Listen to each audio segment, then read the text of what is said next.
J'ai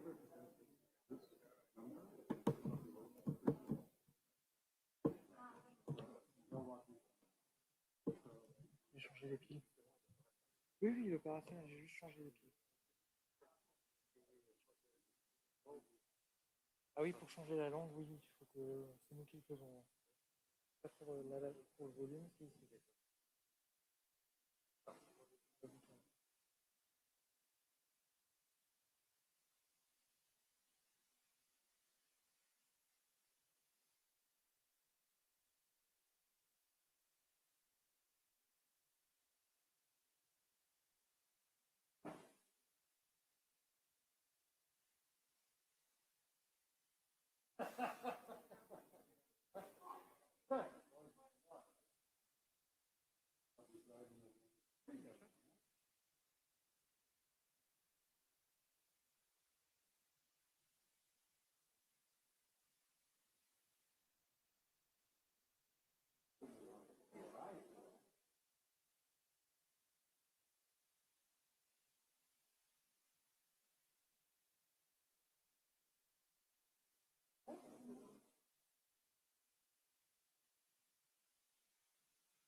So when do we start? Like now.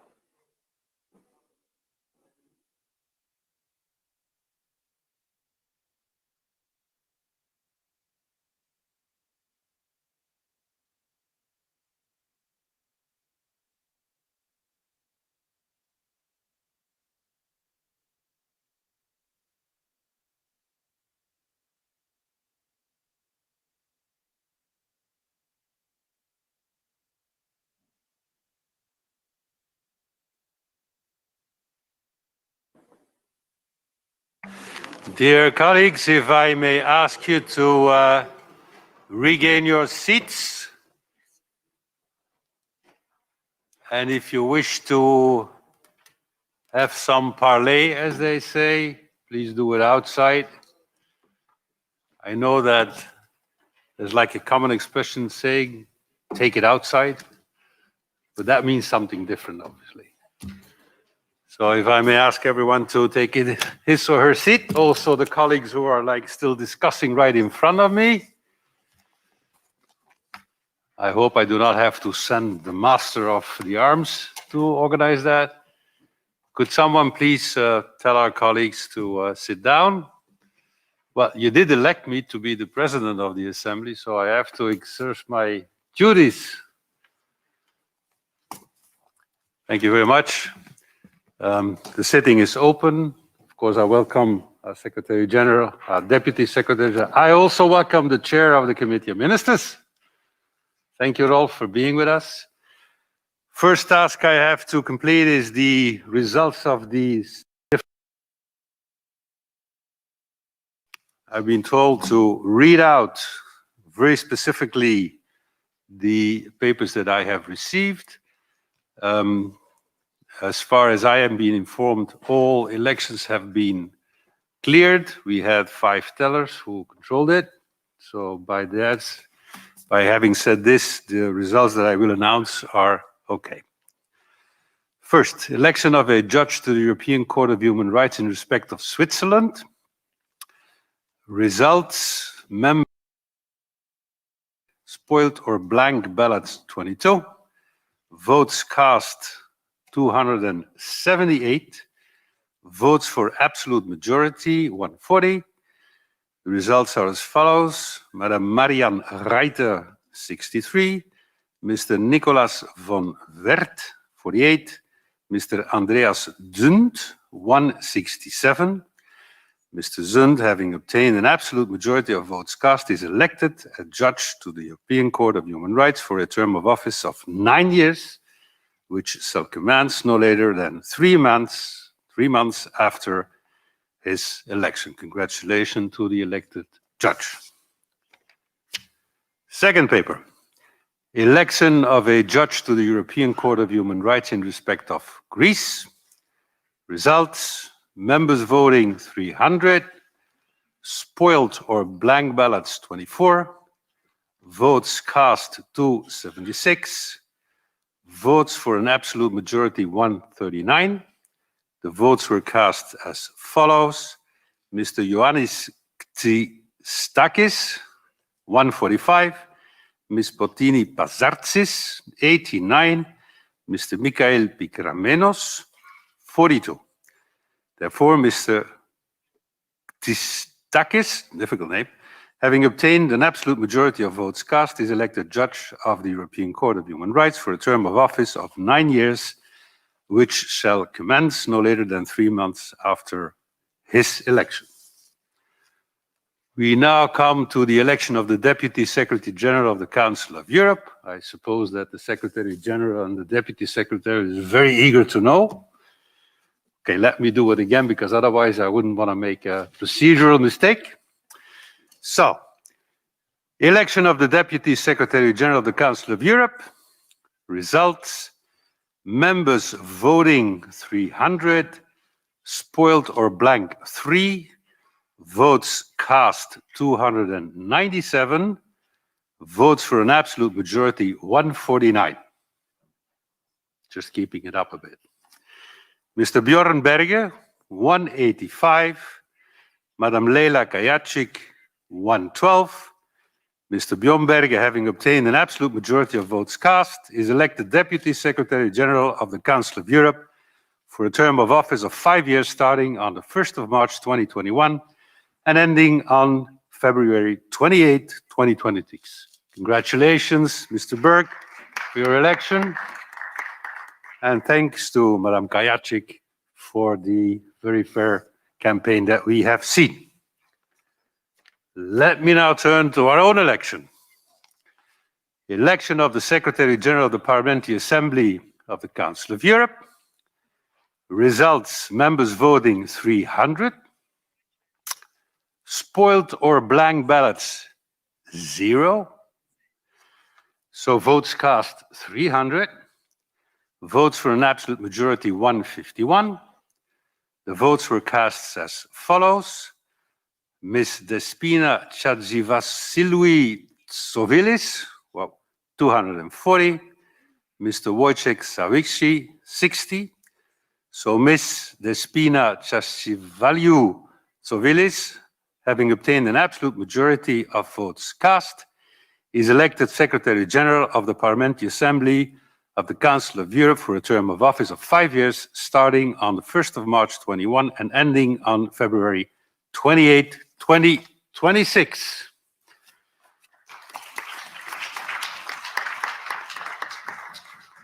Since this is an election about our assembly, allow me to just say a few words, briefly, because we've got a lot of work to be done.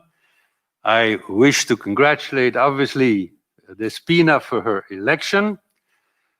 Please note, colleagues, that this is the first female Secretary General of our Assembly. We all know Despina very well, so we are welcoming to work with her as from March 1st, 2021. As far as our Secretary General is concerned, I wish to state the following. Within my 30 years plus of parliamentary and other functions, I've been a mayor, I've been a minister, I've been a faisant fonction vice prime minister, I've been a member of parliament, I have been a groups leader, I even have been a speaker as I am here. I just would like to know, colleagues, that Wojciech is one of the greatest professionals I had the honor of working with. And if any one of you ask yourself still why Wojciech was a candidate, well, I can tell you, Wojciech, I know, because you care. Dear colleagues, this being said, let's get to work, because that is why we are here. L'ordre du jour appelle la communication du comité des ministres à l'Assemblée qui sera présentée par M. Heiko Maas, ministre fédéral des Affaires étrangères de l'Allemagne, représentant la présidence allemande du comité des ministres du Conseil de l'Europe. Après sa communication, M. Heiko Maas répondra à des questions des membres de notre Assemblée.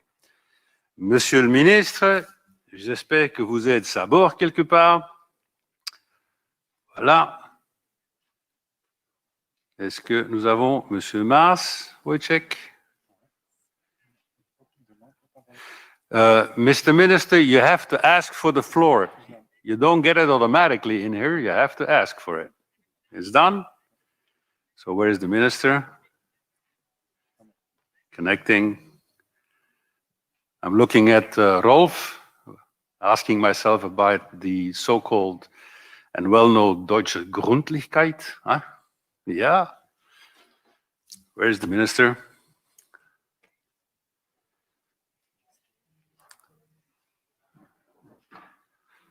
We're waiting.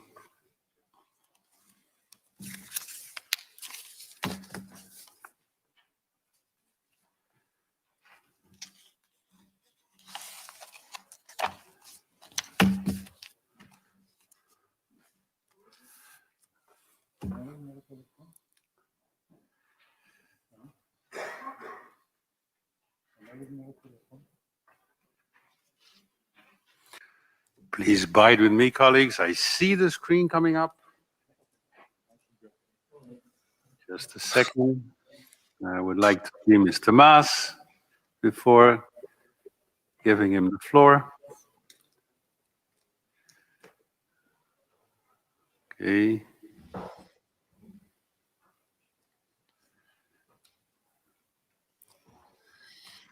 The camera should be on. I hear something.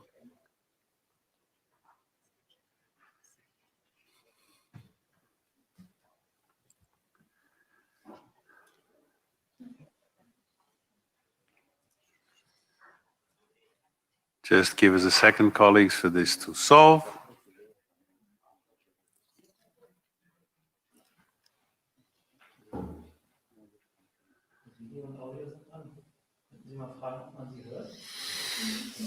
Mr. President, I can see you and I can hear you. In that case, without seeing you, thank you very much for being on board. I suppose that you can speak without us seeing you, and if it comes on, fine. Just one small remark, dear Minister. We have 1 hour for this debate, so if I could invite you to be brief in your introduction, allowing as many of our colleagues as possible to put the difficult questions to you. Of course, if you don't like difficult questions, then you have to go on for a long time, but I hope you will be brief, because we have almost 40 people wanting to put a question to you. So without any delay, Mr. Minister, thank you again for being with us, and I give you the floor. You have the floor. Vielen Dank, sehr geehrter Herr Präsident Dahms, sehr geehrte Mitglieder der Parlamentarischen Versammlung, meine Damen und Herren. In seiner Eröffnungsrede vor der ersten Parlamentarischen Versammlung des Europarates am 10. August 1949 sprach deren damaliger Präsident Didier, wie er sagte, eine extrem delikate Frage an. Die Frage nach der Zukunft Deutschlands in Europa. Und als ehemaliger französischer Premierminister betonte Herriot die Beklommenheit der Nachbarn Deutschlands, ihre Erinnerungen an Folter, Exekution und Deportationen, begangen von den Deutschen nur wenige Jahre zuvor im Zweiten Weltkrieg. Und dennoch bot Herriot der gerade neu gegründeten Bundesrepublik Deutschland Aussöhnung und Zusammenarbeit an. Für das gemeinsame Ziel eines, wie er es nannte, liberalen Europas. Meine Damen und Herren, ich denke, Herriot wäre zufrieden gewesen, wenn er auf unser heutiges Europa blicken würde. Ein weitgehend geeinter Kontinent des Rechts und der Menschenwürde mit einem demokratischen Deutschland, das in Frieden und Freundschaft mit seinen Nachbarn lebt. Und wir verdanken dies starken Institutionen wie dem Europarat. Fast 72 Jahre nach seiner Gründung ist er heute eine institutionelle Säule unseres geeinten Kontinents, und mit der Europäischen Menschenrechtskonvention setzt er weltweit Maßstäbe im Menschenrechtsschutz. Gleichzeitig mussten wir in den vergangenen Jahren aber auch feststellen, unser friedliches und tolerantes Europa ist keine Selbstverständlichkeit. Gewalt und Krieg sind leider wieder aufgeflammt, zuletzt im Bergkarabach, aber auch nach wie vor in der Ostukraine. Und Demokratie, Rechtsstaatlichkeit und Menschenrechte stehen unter Druck. Bilder wie die, die uns am Wochenende aus den zahlreichen russischen Städten erreicht haben, von Polizisten, die friedliche Demonstranten verprügelten, weggeschliffen haben und verhaftet haben, all das steht im krassen Gegensatz zu den Verpflichtungen, die wir alle als Mitglieder des Europarates eingegangen sind. Da fordern wir von Russland die sofortige Freilassung der verhafteten Demonstranten und wir erwarten die umgehende Freilassung auch von Alexei Nawalny, gegen dessen Rechte Russland schon in früheren Verfahren verstoßen hat, wie der Europäische Gerichtshof für Menschenrechte zweifelsfrei festgestellt hat. Vorgänge wie diese, die unterhöhlen die rechtsstaatlichen Errungenschaften, auf die wir als Mitglieder des Europarates zu Recht stolz sein können. Der Erosion unserer europäischen Menschenrechtsarchitektur müssen wir alle geschlossen entgegentreten. Und als Vorsitz im Ministerkomitee des Europarates haben wir deshalb 3 Schwerpunkte uns vorgenommen. Erstens arbeiten wir für einen einheitlichen Menschenrechtsschutz in ganz Europa. Das heißt, alle Mitgliedstaaten des Europarates müssen sich an rechtskräftige Urteile des Europäischen Gerichtshofs für Menschenrechte halten. Nationale Regeln sind keine Rechtfertigung, diese Urteile vollständig oder gar nicht umzusetzen und damit internationales Recht zu brechen. Und wir engagieren uns mit Nachdruck für den raschen Beitritt der Europäischen Union zur Konvention. Endlich. Und bis zu unserem Ministertreffen im Mai wollen wir das Beitrittsabkommen mit all den zur Verfügung stehenden Möglichkeiten weiter vorantreiben. Und wir treten für Menschen ein, deren Rechte in der Pandemie besonders bedroht sind. Gerade Frauen und Kinder leiden zum Beispiel unter steigender häuslicher Gewalt. Und wir rufen daher alle Mitgliedstaaten auf, der Istanbul-Konvention beizutreten. Und schließlich sollten wir gemeinsam darauf hinarbeiten, dass Einschränkungen von persönlichen Freiheit zum Schutz unserer Gesundheit in der Pandemie verhältnismäßig und vor allem zeitlich beschränkt bleiben. Das Toolkit der Generalsekretärin zur Einhaltung von Menschenrechten und Rechtsstaatlichkeit in der Pandemie gibt hierzu wertvolle Empfehlungen, die müssen wir aber auch umsetzen. Zweitens, wir wollen die europäische Menschenrechtsarchitektur fit machen für das digitale Zeitalter. Künstliche Intelligenz ist janusköpfig. Sie birgt neue Möglichkeiten, aber auch viele Risiken. Wenn wir wollen, dass das Internet kein menschenrechtsfreier Raum wird, dann muss der Europarat hier Standards setzen, etwa mit einer neuen Rahmenkonvention. Der zuständige Ausschuss des Ministerkomitees hat dazu im Dezember eine wichtige Machbarkeitsstudie verabschiedet und vergangene Woche haben wir bei unserer virtuellen Konferenz zur künstlichen Intelligenz bereits darüber beraten. Und auf dieser Grundlage sollten wir bei unserem Ministertreffen im Mai weitere Beschlüsse fassen. Liebe Kolleginnen und Kollegen, nicht nur in den USA erleben wir, wie Hassreden im Internet die Diskriminierung verschärfen und Gewalt entfesselt wird. Und deshalb brauchen wir auch hier bessere Regeln gegen Online-Hetze und Antidiskriminierungsstrategien für den digitalen Raum, die längst überfällig sind. Wie wir dabei weiterkommen, dafür beraten wir bereits im Februar bei einer Vorsitzkonferenz zur Bekämpfung von Hate Speech im Internet. Meine Damen und Herren, die dritte große Priorität unserer Präsidentschaft soll den Europarat den Bürgerinnen und Bürgern Europas näher bringen. Wir arbeiten eng mit dem beratenden Jugendausschuss und dem Europäischen Jugendwerk zusammen, um gerade auch mehr junge Menschen für die Arbeit des Rates zu gewinnen. Welche Erwartungen sie an die Zukunft unseres Kontinentes haben, das hat sich bei der Third European Youth Work Convention im Dezember bereits gezeigt.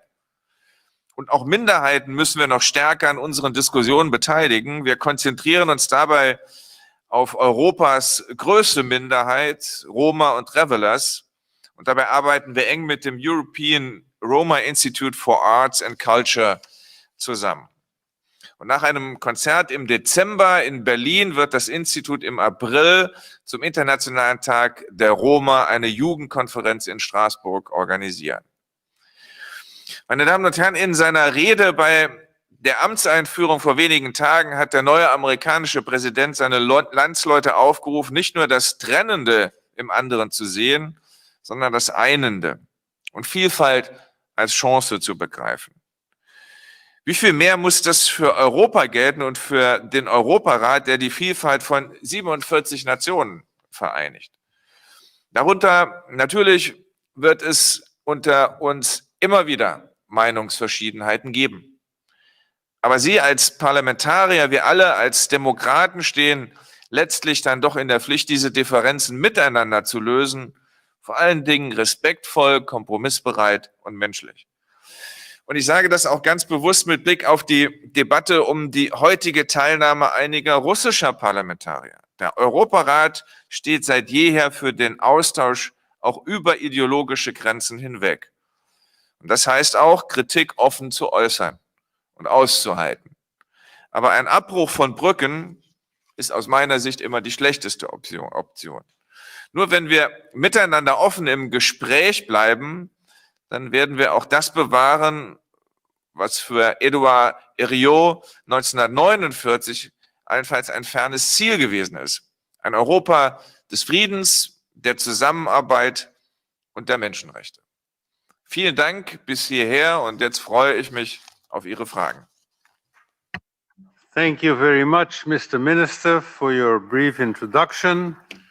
We now will move to the list of speakers. We have the habit of having 5 colleagues putting their question, after which I will give you the floor, Mr. Minister. And again, the more concise you can be in your answers, the more colleagues we will be able to give the floor.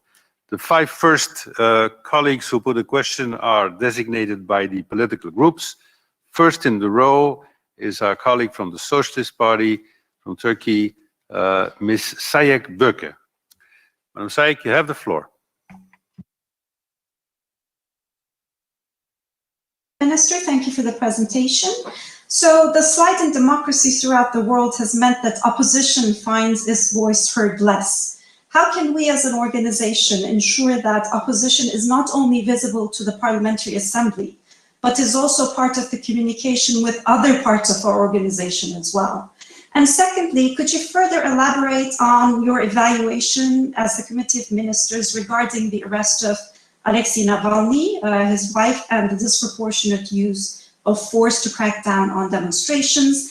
And finally, would you be able to elaborate on concrete steps the committee might be discussing to enhance the effectiveness of our existing instruments, such as the Istanbul Convention, the court judgments, and the European Social Charter, given the extensive effects of the pandemic on socioeconomic inequalities? Thank you very much. Thank you very much. We now move to EPP.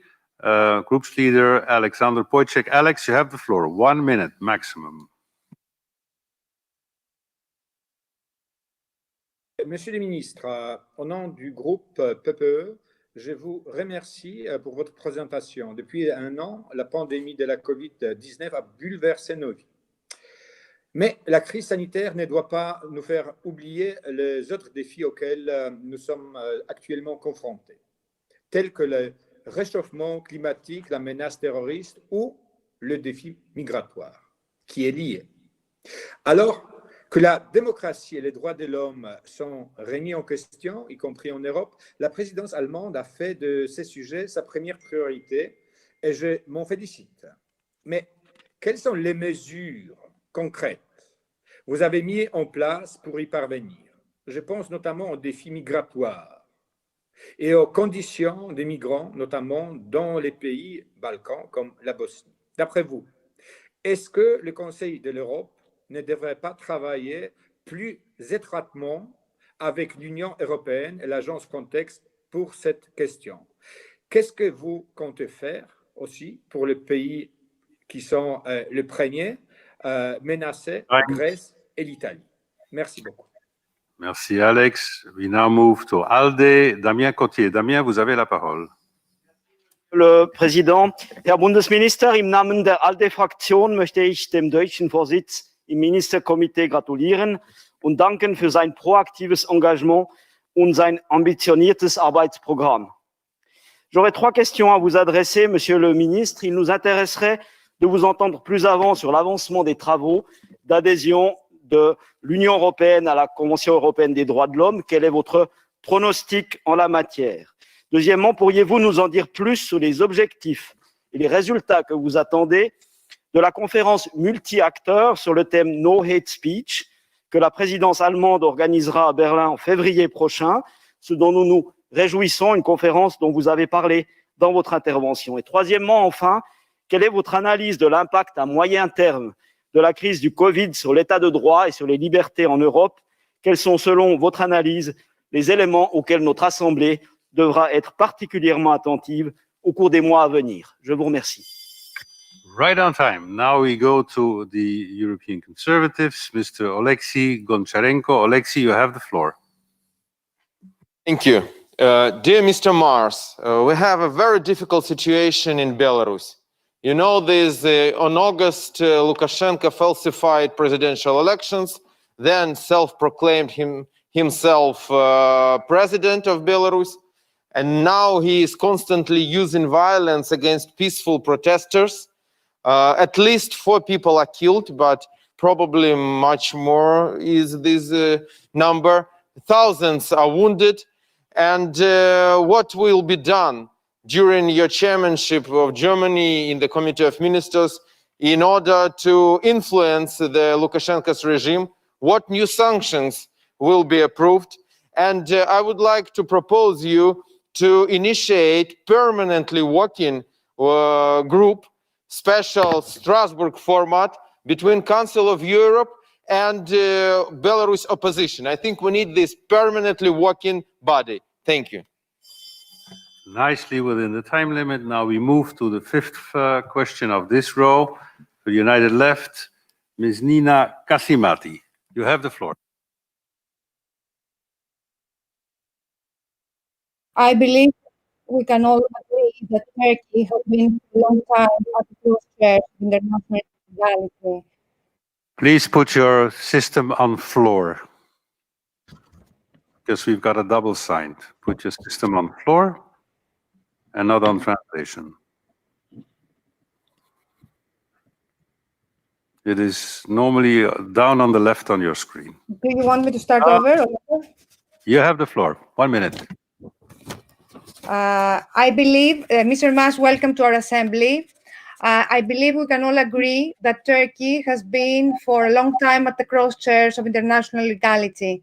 To name but a few, and as far as this organization is concerned, Turkey's most recent and concrete acts on the opening of Varossia Cyprus, the status of which has been safeguarded by the European Court of Human Rights, as well as by the Council of Europe Committee of Ministers in numerous occasions, or on the refusal to implement the European Court of Human Rights Grand Chamber's judgment on the case of Selahattin Demirtas, undermine indeed blatantly the very principles of democracy, human rights, and rule of law.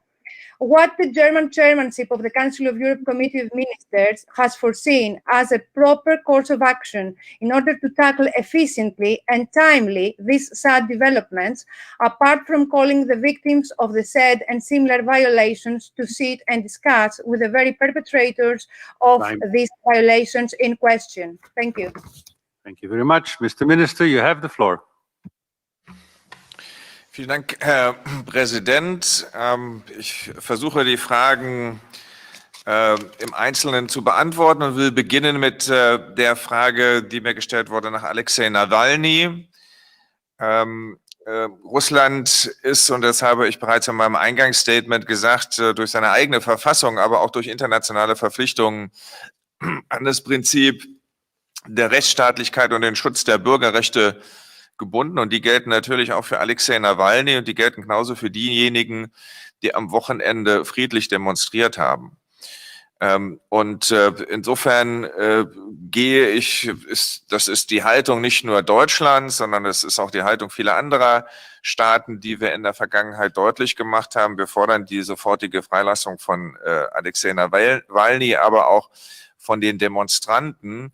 Und wir werden in den kommenden Wochen insbesondere die Gerichtsverhandlungen, die es geben wird und die über die Zukunft von Herrn Nawalny entscheidend sein wird, uns sehr genau anschauen. Und wir werden dann auch innerhalb der Gremien des Europarates darüber sprechen müssen, wie wir damit umgehen werden. Und ich begrüße auch, dass die Parlamentarische Versammlung einen wichtigen Beitrag zur gemeinsamen internationalen Aufarbeitung leistet, auch was mit Blick auf die Vergiftung von Herrn Nawalny angeht. Der Bericht, insbesondere der vom Abgeordneten Jacques Mayer als Berichterstatter vorbereitet wurde, wird dabei eine wichtige Rolle spielen.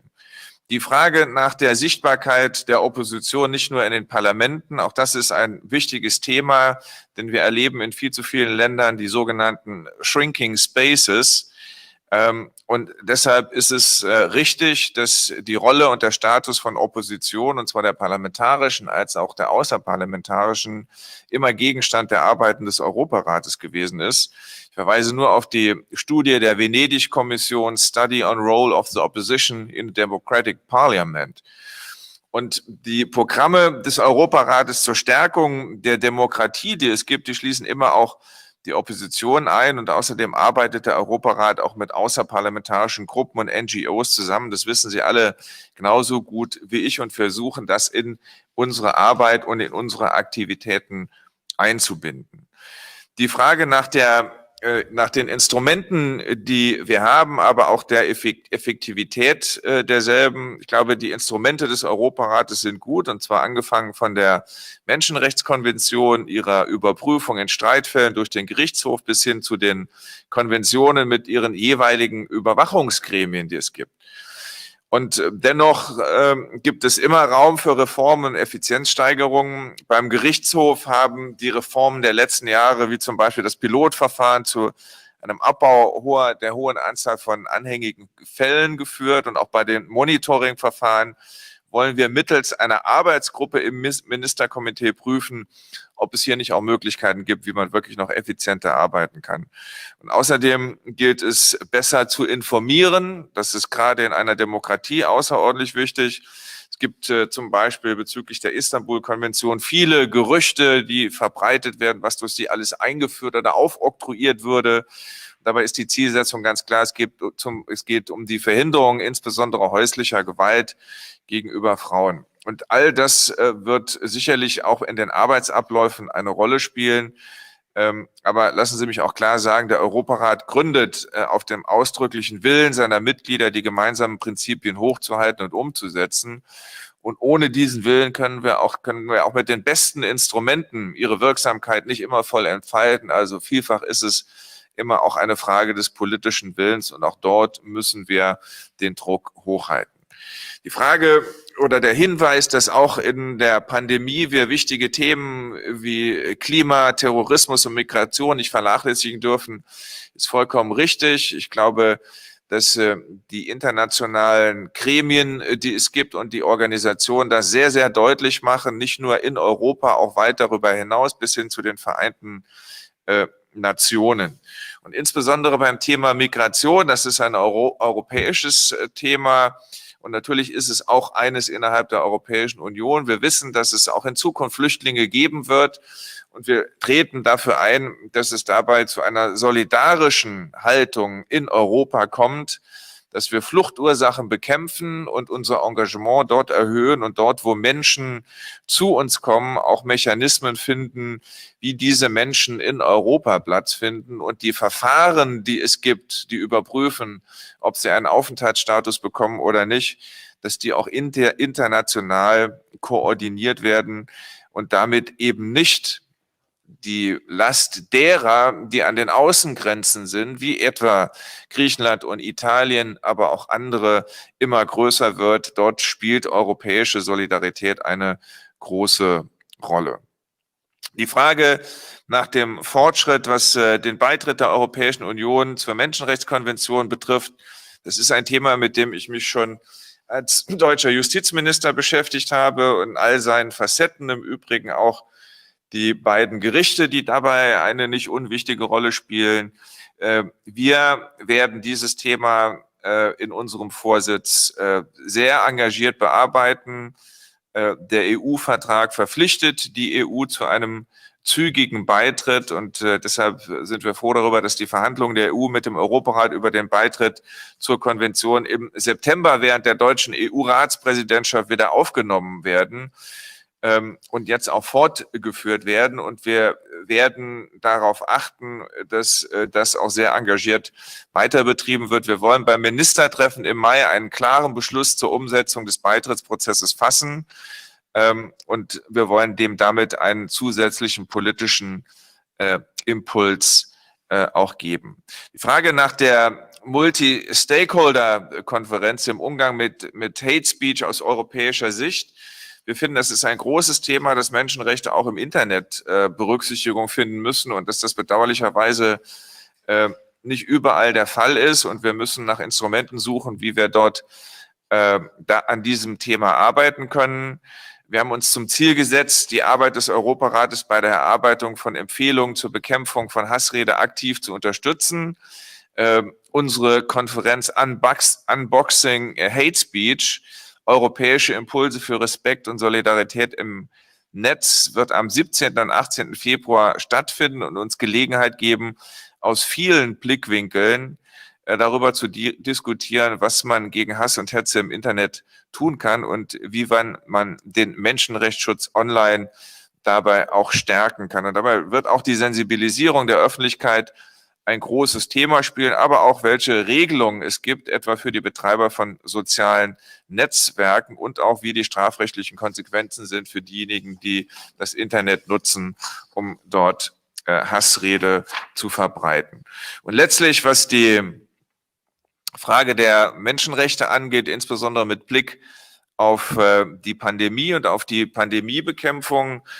Ich glaube, wir wissen alle, dass die Pandemie nicht nur unsere Gesundheitssysteme, sondern auch unsere politischen Institutionen vor enorme Herausforderungen stellt. Und deshalb ist es umso wichtiger gewesen, die Richtlinien für die Mitgliedstaaten des Europarates zur Wahrnehmung der Menschenrechte auch im Ausnahmezustand in der Pandemie noch einmal zu verdeutlichen.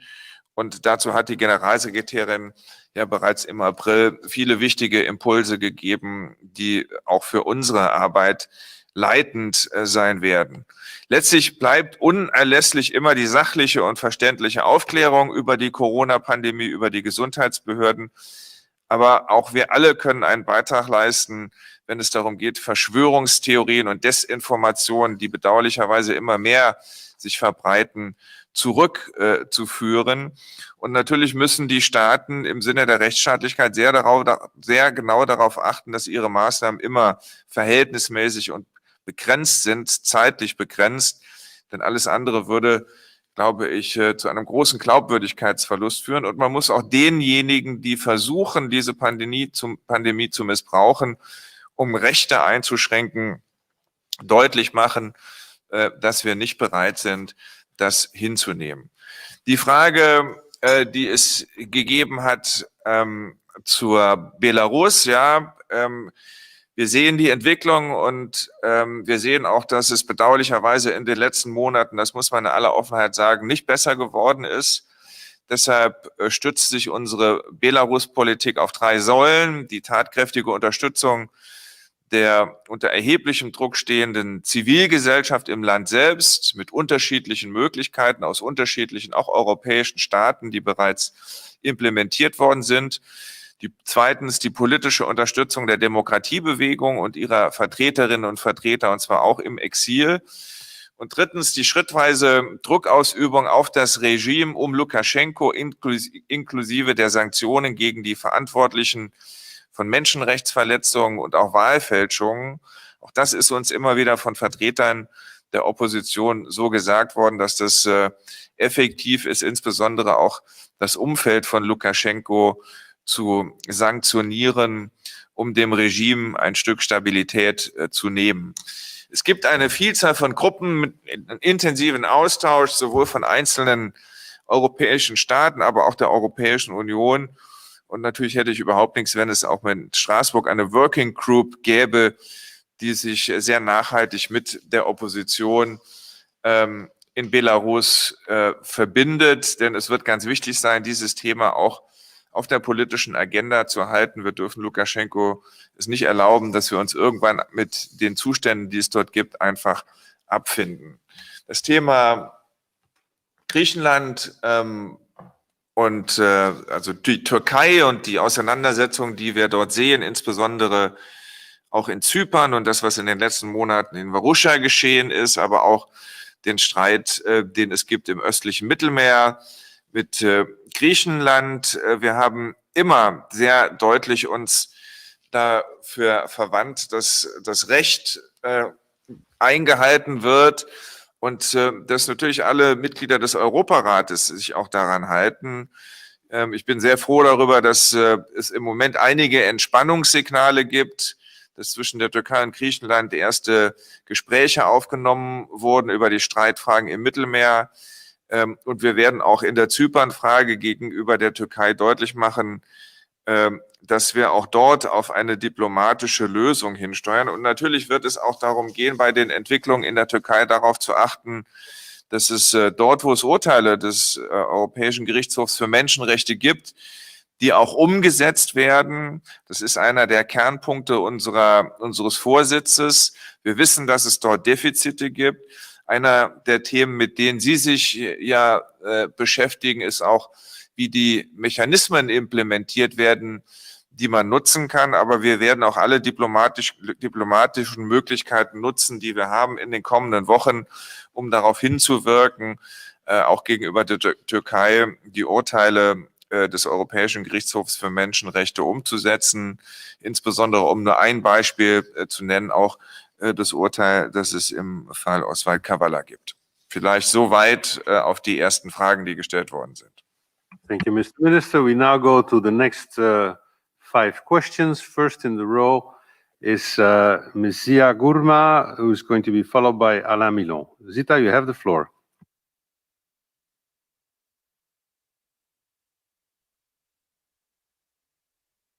Standards and emerging areas and making these standards globally important points of reference, for example, in the field of data protection and through the Budapest Convention concerning the area of cybercrime.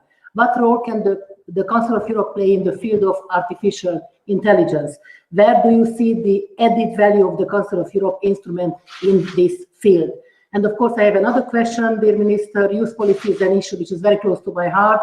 And of course, the European Youth Center is in Budapest, and this topic will be a priority for the Hungarian CM presidency. You already had a key event on this issue, focusing on the very timely topic of youth work.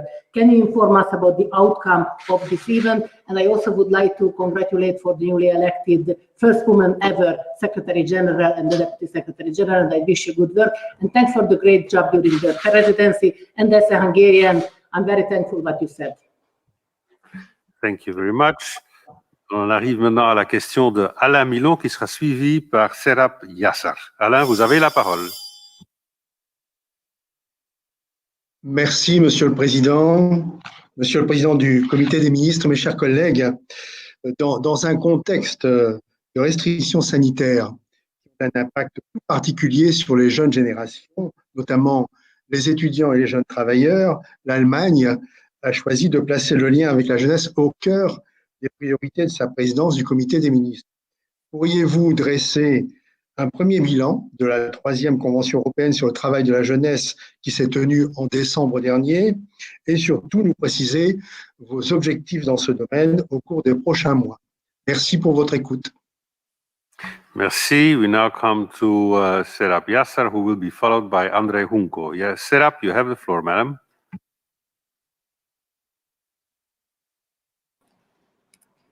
Merci, Monsieur le Président.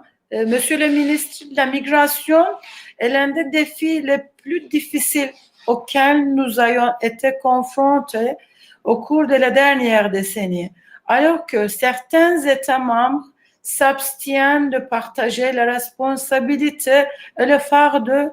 Certains pays assument d'énormes fardeaux et difficultés pour protéger les droits des migrants et des réfugiés. quelles mesures concrètes envisagez-vous de prendre pour partager équitablement le fardeau et protéger les droits des migrants et des réfugiés conformément aux résolutions de l'APSE et au arrêt de la Cour? Merci. Merci. Jetzt André Hunko, who will be followed by Laura Castel. André, Sie haben das Wort. Minister, Sie haben zu Beginn Ihrer Rede auf die dringende Notwendigkeit hingewiesen, die Urteile des Menschenrechtsgerichtshofs umzusetzen und auch auf die Antwort von meiner Kollegin Kassimati gesagt, dass man alle diplomatischen Möglichkeiten ausnutzen müsse. Sie hatten nun vor gut einer Woche den türkischen Außenminister Mevlut Çavuşoğlu getroffen, der ja auch hier in der Versammlung Parlamentspräsident war von 2010 bis 2012. Mich würde interessieren, inwiefern Sie ihn angesprochen haben, eben auf die dringend notwendige Umsetzung der Urteile Demirtaş und Kavala und wie er reagiert hat, was seine Antwort war, wie sozusagen da das Gespräch war. Vielen Dank. Thank you. Ahora tenemos Laura Castel. España, Laura, tienes la palabra. Thank you, Mr. Chair. We do agree that the lack of execution of judgments of the European Court of Human Rights is a worrisome problem. It creates a sense of impunity, fosters lack of respect on Council of Europe values, gives powers to irresponsible states to continue their systemic violations, but what is most disturbing, it empowers other states to not comply with judgments in the future. I would like to ask you whether a stronger sanction on immediate measures will be proposed by German presidency of the committee in order to at least rapidly address cases of arbitrary deprivation of liberty which today strike our member states. Arbitrary detention of political opponents or civil society members is a red line that we should not allow. Thank you very much. Gracias. Now we come to the Minister. Minister Maas, you have the floor. Ja, vielen Dank, Herr Präsident. Ich würde vielleicht gerne noch einmal, das ist ja mehrfach angesprochen worden, auf das Thema der Umsetzung der Urteile des Europäischen Gerichtshofes für Menschenrechte eingehen. Ich habe darauf hingewiesen, dass das eine unserer Prioritäten sein wird. Und natürlich ist das, was wir alle miteinander verabredet haben und die Standards, die insbesondere in der Konvention festgelegt sind, für uns der Lackmustest auch für unsere Glaubwürdigkeit. Das gilt für uns als Institution, aber das gilt natürlich für jedes einzelne Mitgliedsland und deshalb werden wir alle Möglichkeiten, die wir zur Verfügung haben, nutzen, um weiterhin auf die Umsetzung der Urteile, die es gibt, zu drängen. Und darüber hinaus werden wir uns im Verlauf unseres Vorsitzes auch mit den Fällen auseinandersetzen müssen, die es gibt und bei denen wir feststellen, dass es auch nicht als wahrscheinlich zu betrachten ist, dass Urteile umgesetzt werden und welche Möglichkeiten wir dabei ergreifen werden und welche Instrumente, die es gibt, wir dabei nutzen werden. Aber wir müssen sehr, sehr deutlich machen, dass wir ein großes Interesse daran haben, dass der Europarat mit all seinen Mitgliedstaaten immer in seiner Glaubwürdigkeit beschädigt wird, wenn wir es nicht schaffen, das, was der Gerichtshof entscheidet, auch umzusetzen. Und das müssen wir von allen, die sich an unseren Standards orientieren und die sich entsprechend verpflichtet haben, auch noch einmal sehr, sehr deutlich sagen. Auf die Frage noch einmal bezogen auf die Türkei. Natürlich ist in den bilateralen Gesprächen, die es gibt, dieses Thema eines, das ich würde sagen, regelmäßig zur Sprache kommt. Das ist auch bei meinem letzten Besuch der Fall gewesen. Und wie das so ist, versuchen wir, es gibt in Deutschland einige Fälle, auch Konsularfälle, die wir betreuen und die bei einem solchen Gespräch, bei einem solchen Thema zur Sprache gebracht werden. Auch so die Fälle Demirtaş und Kavala, die eine darüber hinausgehende Bedeutung haben aufgrund der entsprechenden Urteile, die es durch den Gerichtshof gibt. Und wir haben in unserer Haltung dort sehr, sehr deutlich gemacht, dass wir von allen Ländern, auch der Türkei, erwarten, dass die Urteile des des Europäischen Gerichtshofs für Menschenrechte auch umgesetzt werden. Und wir werden diesen Druck aufrecht erhalten. Und ich hoffe, dass die gegenwärtigen Entspannungssignale die es gibt, zumindest in dem einen oder anderen politischen Bereich im Verhältnis zwischen Europa und der Türkei, auch dazu führen werden, dass es mehr Bereitschaft auf der türkischen Seite gibt, über diese Themen miteinander zu sprechen. Die Frage mit Blick auf die Budapest-Konvention, auch das ist, ich habe das bereits erwähnt, ein wichtiges Thema mit Blick auf alle technischen Neuerungen und Möglichkeiten, die es gibt. Der Europarat hat den weltweit höchsten Menschenrechtsstandard und ist deshalb auch prädestiniert, auch im Bereich neuer Technologien die menschenrechtlichen Aspekte hochzuhalten. Das heißt, neue Technologien wie KI dürfen Demokratie und Menschenrechte nicht gefährden, sondern sie sollten eigentlich dazu beitragen, dass sie gestärkt werden. Und wir wissen, dass künstliche Intelligenz und ihre Anwendungen weltweit auf dem Vormarsch sind. Und manche nutzen sie auch um Überwachungs- und Unterdrückungszwecke und machen sie dafür dienlich. Andere überlassen die Entwicklung einigen wenigen Großkonzernen und den Kräften des Marktes, was durchaus dazu führen kann, dass irgendwann auch die Regulierungsfähigkeit uns komplett verloren geht. Wir wollen als Europäer ein anderes Modell, bei dem der Mensch im Zentrum steht, der kompletten Entwicklung, das aber offen ist für internationale Kooperation und unsere Werte von Demokratie, Menschenrechten und Rechtsstaatlichkeit schützt. Und hier dürfen wir keine Zeit mehr verlieren, weil die technologische Entwicklung ist rasant. Und daher unterstützen wir auch den Europarat und die Arbeiten des zuständigen Ausschusses, der im Dezember des letzten Jahres eine Machbarkeitsstudie für ein Rechtsinstrument zu KI verabschiedet hat. Und mit unserer Vorsitzkonferenz in der letzten Woche, die auf sehr, sehr großes Interesse gestoßen hat, haben wir, wie ich finde, einen weiteren Impuls für den zügigen Fortgang dieser Arbeiten geleistet.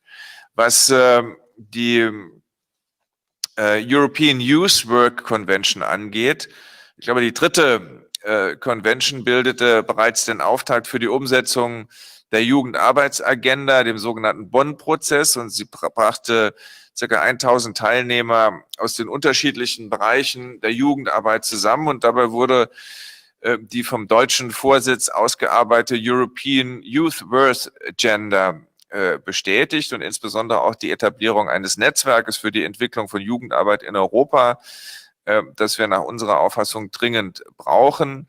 Und weitere wesentliche Forderungen, die es dort gibt, sind zum Beispiel die Stärkung der Jugendarbeitsstrukturen auf lokaler Ebene, insbesondere durch eine nachhaltige Finanzierung sowie die Forderung nach einer verstärkten Zusammenarbeit zwischen der EU und dem Europarat zur Stärkung der Jugendarbeit, die wir unterstützen. Das sind teilweise ganz konkrete Fragen und Arbeitsprozesse, mit denen wir uns auseinandersetzen, die aber, wie ich finde, auch Gegenstand der Arbeit des Europarates sein sollen. Das Thema Migration, das angesprochen wurde, und Burden Sharing, ich habe das eben auch schon mal erwähnt. Ich bin der festen Überzeugung, dass die Fluchtursachenbekämpfung nicht die Aufgabe von Nationen ist, sondern insbesondere der internationalen Staatengemeinschaft. Wir müssen Verantwortung dort gemeinsam wahrnehmen. Das gilt für die Fluchtursachenbekämpfung, das gilt für die Aufnahme von Flüchtlingen und das gilt vor allen Dingen für die Berücksichtigung der Menschenrechte im Zusammenhang mit der Migrationspolitik. Auch dort werden wir nur internationale Lösungen finden können und auch dort kann der Europarat wichtige Beiträge leisten. Vielen Dank.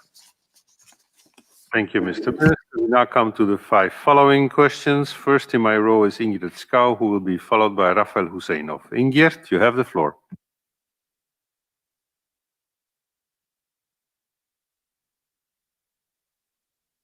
Des Auswärtigen. Der Vergiftung von Alexei Nawalny und der Verhaftung von ihm beim Rückkehr zeigt, wie gefährlich es heute ist, in Russland ein deutlicher Oppositionspolitiker zu sein.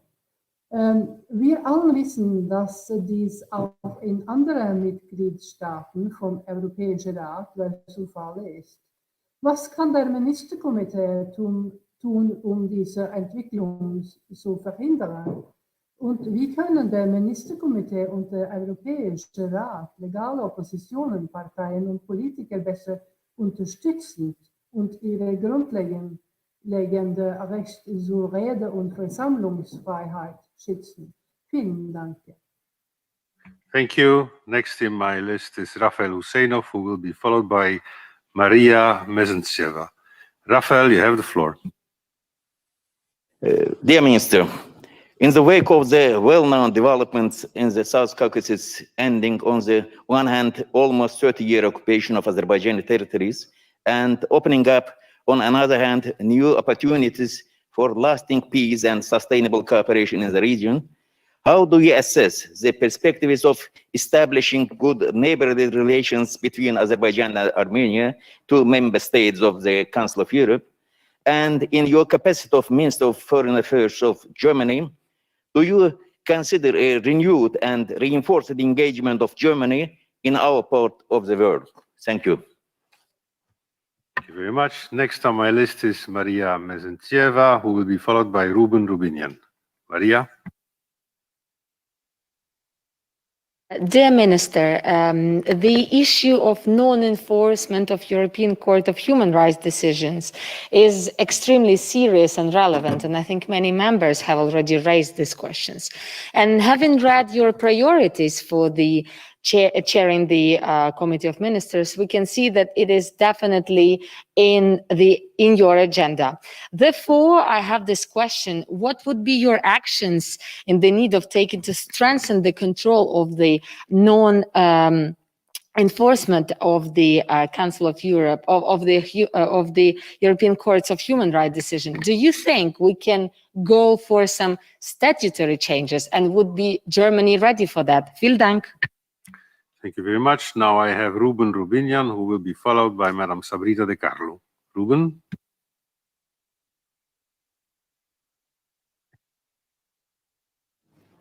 Thank you. Minister, it's well established that during the war in Nagorno-Karabakh, Azerbaijan extensively used mercenaries and foreign terrorist fighters from Syria.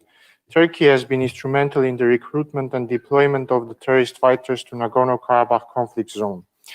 Does the German presidency intend to address this worrying subject that can have serious repercussions in the whole region? Thank you. Thank you very much. Last on my list, and it also will conclude the whole list, given the time restraints, is Sabrina De Carlo. Sabrina, you have the floor.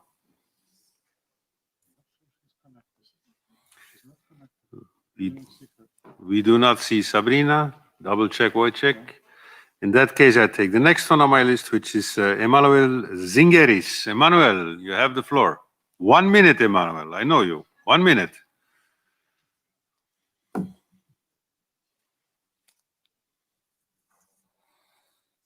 Thank you, Mr. Speaker. You're always so kind to amend my statements.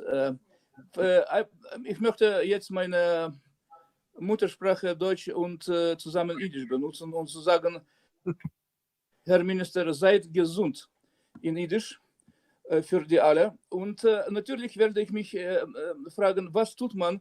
Wir sind am Rande von Holocaust Day und Radikalismus verbreitet in Europa. Was tut man von der deutschen Seite gegen Radikalismus in Europa? Zweitens, man hat auch jetzt Nawalny, aber früher war Boris Nemtsov. Und was meinen Sie, wir müssen von neu die Boris Nemtsov-Sache wieder von neu überschauen? Und drittens über Weißrussland. Wir haben in Vilna Sveta Tikhanovskaya und natürlich, sie möchten auch ein Informationsbüro in Berlin haben und es wäre sehr schön von Ihrer Seite eine offizielle Bestätigung für dieses Büro in irgendwelcher Rahmen zu bringen. Danke herzlich. Thank you, Emanuelis. Mr. Minister, you have the floor. Ja, vielen Dank, Herr Präsident. Ich will beginnen noch einmal mit dem Thema Alexei Nawalny und dem Hinweis, dass neben diesem konkreten Fall es immer häufiger festzustellen ist, dass die Nichtregierungsorganisationen und die Oppositionen in einem Land ihrer fundamentalen Rechte beraubt werden und dass es bedauerlicherweise auf der Welt immer mehr Länder gibt, in denen auch rechtliche Schritte eingeleitet werden und Gesetze verschärft werden, die die Arbeit von Nichtregierungsorganisationen deutlich erschwert werden. Wir werden uns im Europarat dafür einsetzen, dass auch mit Blick auf Russland und auch aufgrund der rechtlichen Entwicklungen, die es dort gegeben hat, dass Russland die Tätigkeit von Nichtregierungsorganisationen im Einklang mit seinen internationalen Verpflichtungen ermöglicht und nicht eben behindert. Der Europäische Gerichtshof für Menschenrechte und die verschiedenen Monitoringgremien überwachen, dass Russland diese Verpflichtungen erfüllt.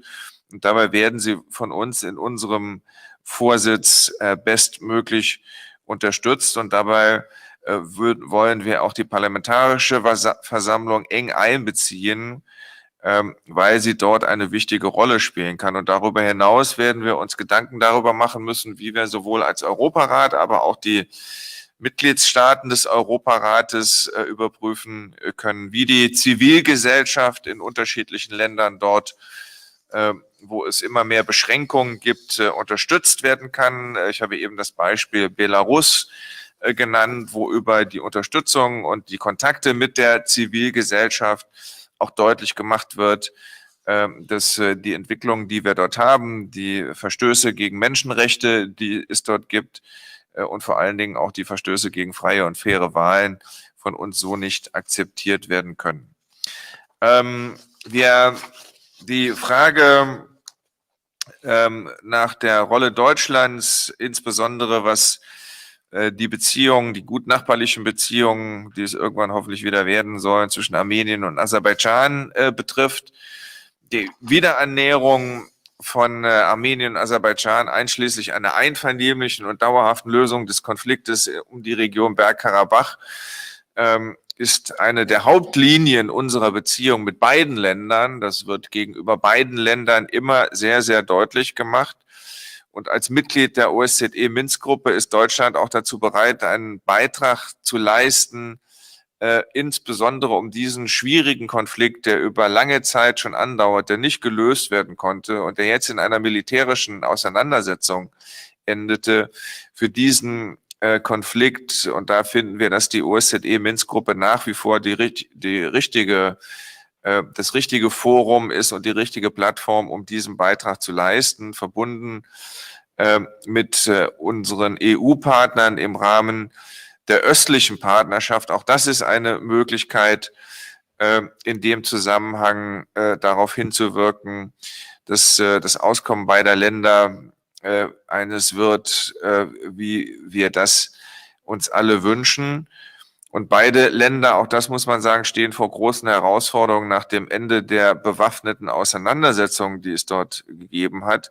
Und diese Herausforderungen und deren Bewältigung wird auch vom Willen beider Länder zum Dialog und zur Kooperation abhängen. Und diesen Dialog wollen wir befördern im Interesse der Stabilität beider Länder, wobei wir uns natürlich darüber klar sein müssen, dass die Stabilität die ganze Region dort betrifft.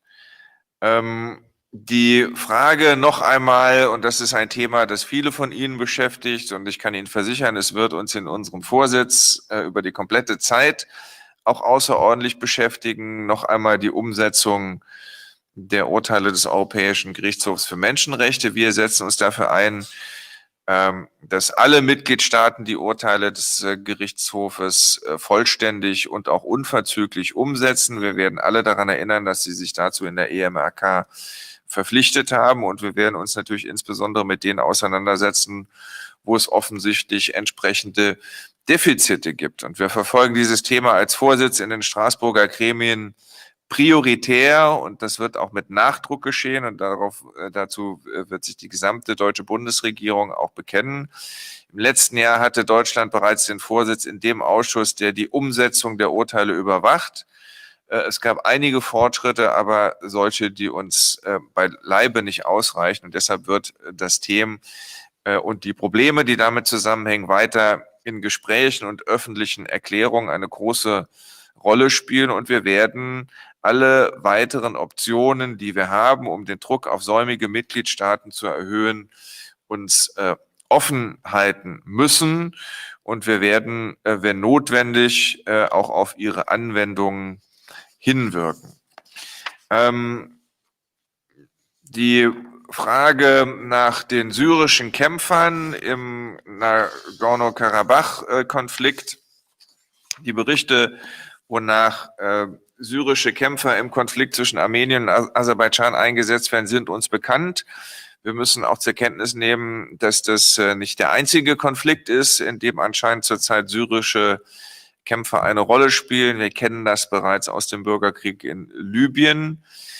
Mit Blick auf Bergkarabach, aufgrund der aktuellen Erkenntnislage müssen wir davon ausgehen, dass sich eine gewisse Zahl dieser syrischen Kämpfer tatsächlich im Krisengebiet noch immer aufhält. Es gibt vielfache internationale Bemühungen, aufzuklären, wie diese dort eingesetzt werden und wie groß ihre Anzahl ist und wer dafür die Verantwortung trägt. Das ist aber bisher abschließend nicht gelungen. Und natürlich, die Türkei spielt in diesem Konflikt mit Blick auf seinen Einfluss auf Aserbaidschan eine wichtige Rolle. Wir haben auch der türkischen Regierung in Gesprächen bereits noch einmal deutlich gemacht, dass die Türkei diesen Einfluss dort nutzen kann im Bergkarabach-Konflikt, um verantwortungsvoll auch einen Beitrag zur Sicherung und zur mehr Stabilität in der Region beizutragen. Zu der Frage, was die Remember Alliance betrifft und das Thema Antisemitismus, auch das ist ein Thema, mit dem wir uns in der deutschen Bundesregierung natürlich permanent intensiv auseinandersetzen, auch aufgrund der Ereignisse, die es in Deutschland gegeben hat.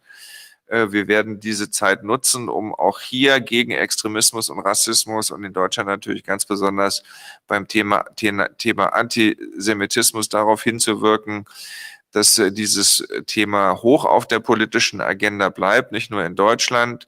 Wir haben verschiedene Initiativen gestartet, die zum Ziel haben, darauf hinzuwirken, dass das, was auch in sozialen Netzwerken verbreitet wird, viel stärker unsere Beachtung findet und wir auch nach Wegen suchen, wie wir uns dem entgegenstellen können. Und das vor allen Dingen nicht nur auf Regierungsebene oder parlamentarischer Ebene, sondern insbesondere auf der Ebene der Zivilgesellschaft, denn das ist ein Thema, das geht uns letztlich alle an.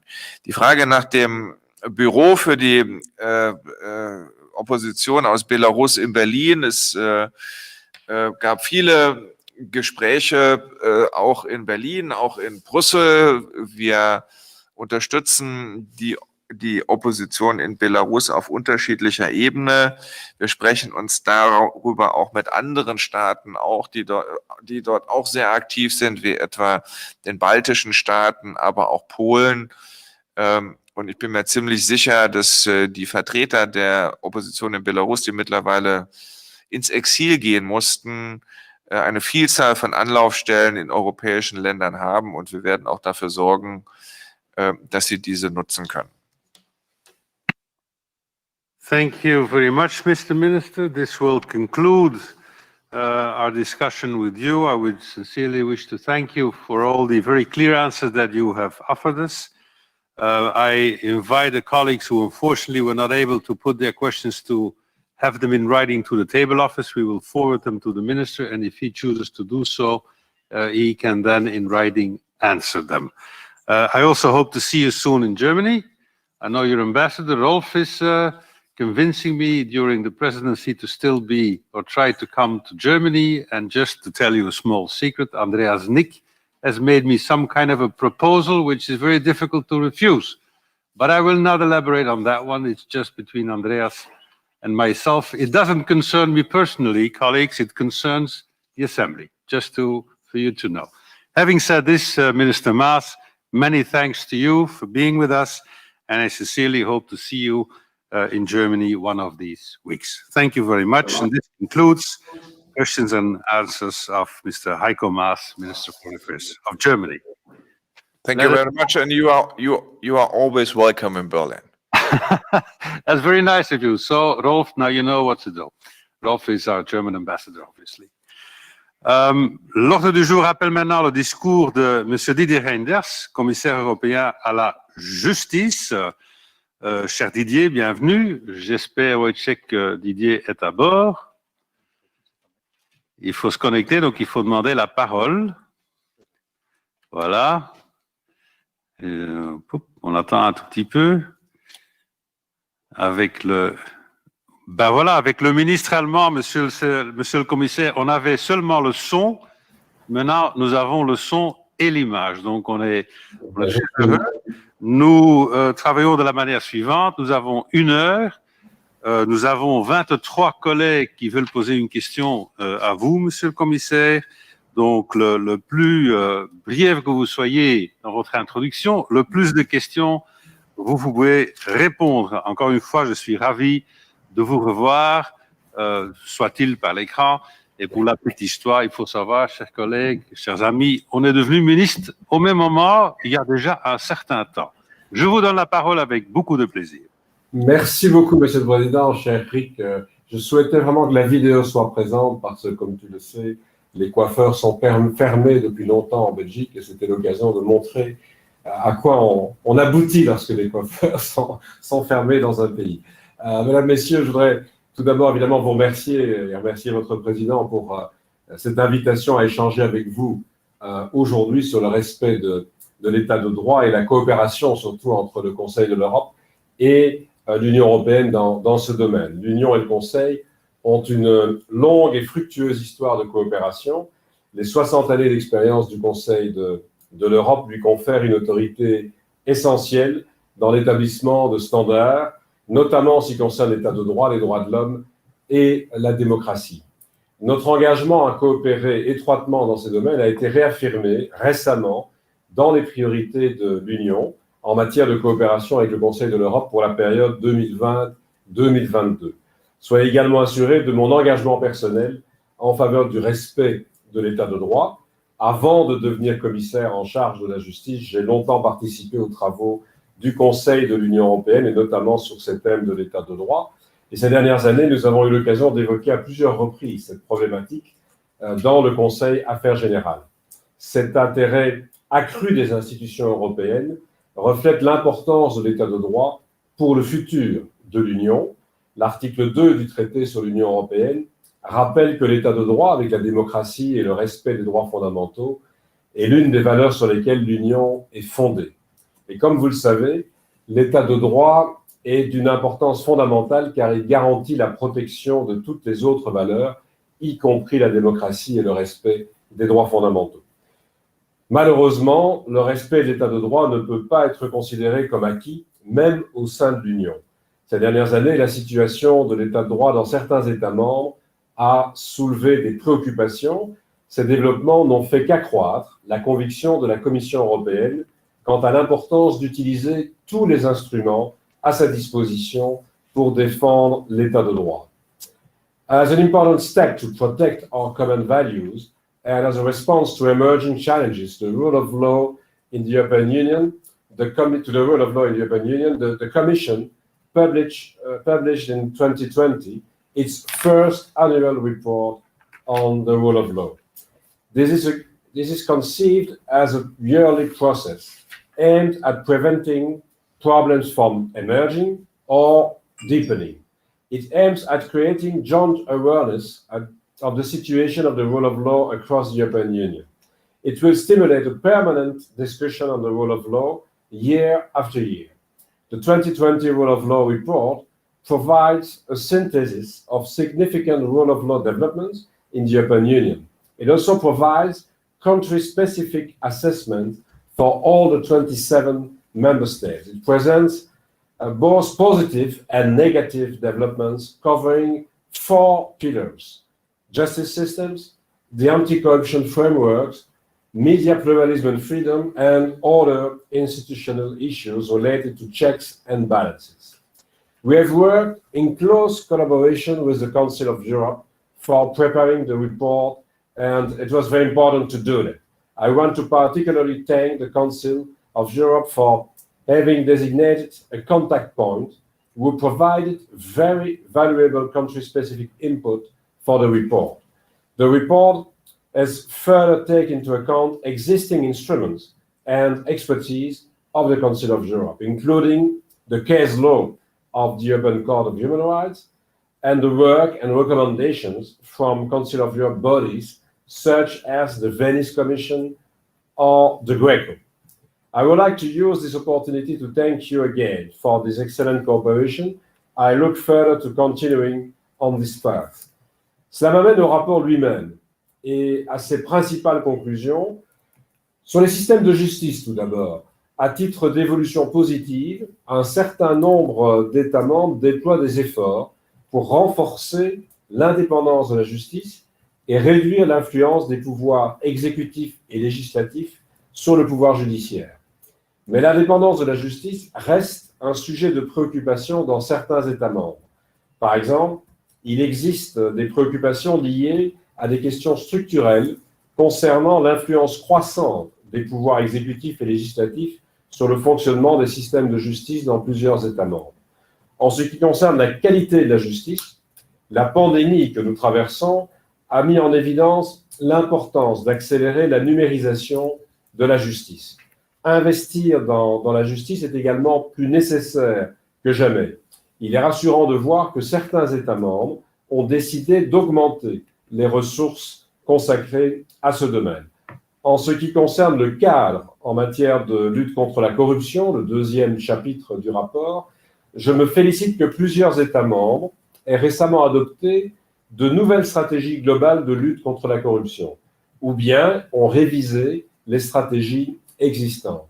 Il est essentiel que ces stratégies soient effectivement mises en œuvre et suivies d'effets afin de garantir que des progrès soient réalisés sur le terrain.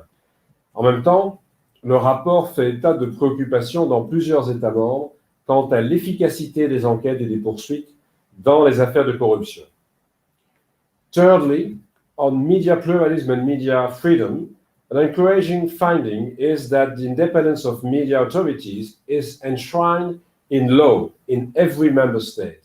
That being said, there are also worrying signs in some of them with regards to the political influence on the media, a lack of transparency when it comes to media ownership, and risks to journalists and other media actors.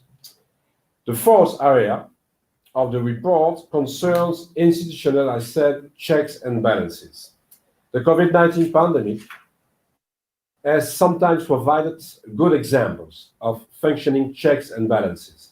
Parliamentary scrutiny helped frame certain emergency responses, and these measures were often reviewed by national courts. So we have seen an oversight of all the measures, not only by the courts and the tribunals, but also by the different national parliaments. However, we also identified a number of concerns with regard to checks and balances. In a few member states, we see repeated recourse to expedited legislation in Parliament or to emergency ordinances from the government. These situations raise concerns, and across the EU, at the same moment, civil society continues to be a key actor in defending the rule of law. However, in some member states again, it operates in an unstable environment and is facing challenges such as legislation limiting access to foreign funding or smear campaigns. Le rapport sur l'état de droit n'est pas simplement un rapport à ajouter dans vos bibliothèques.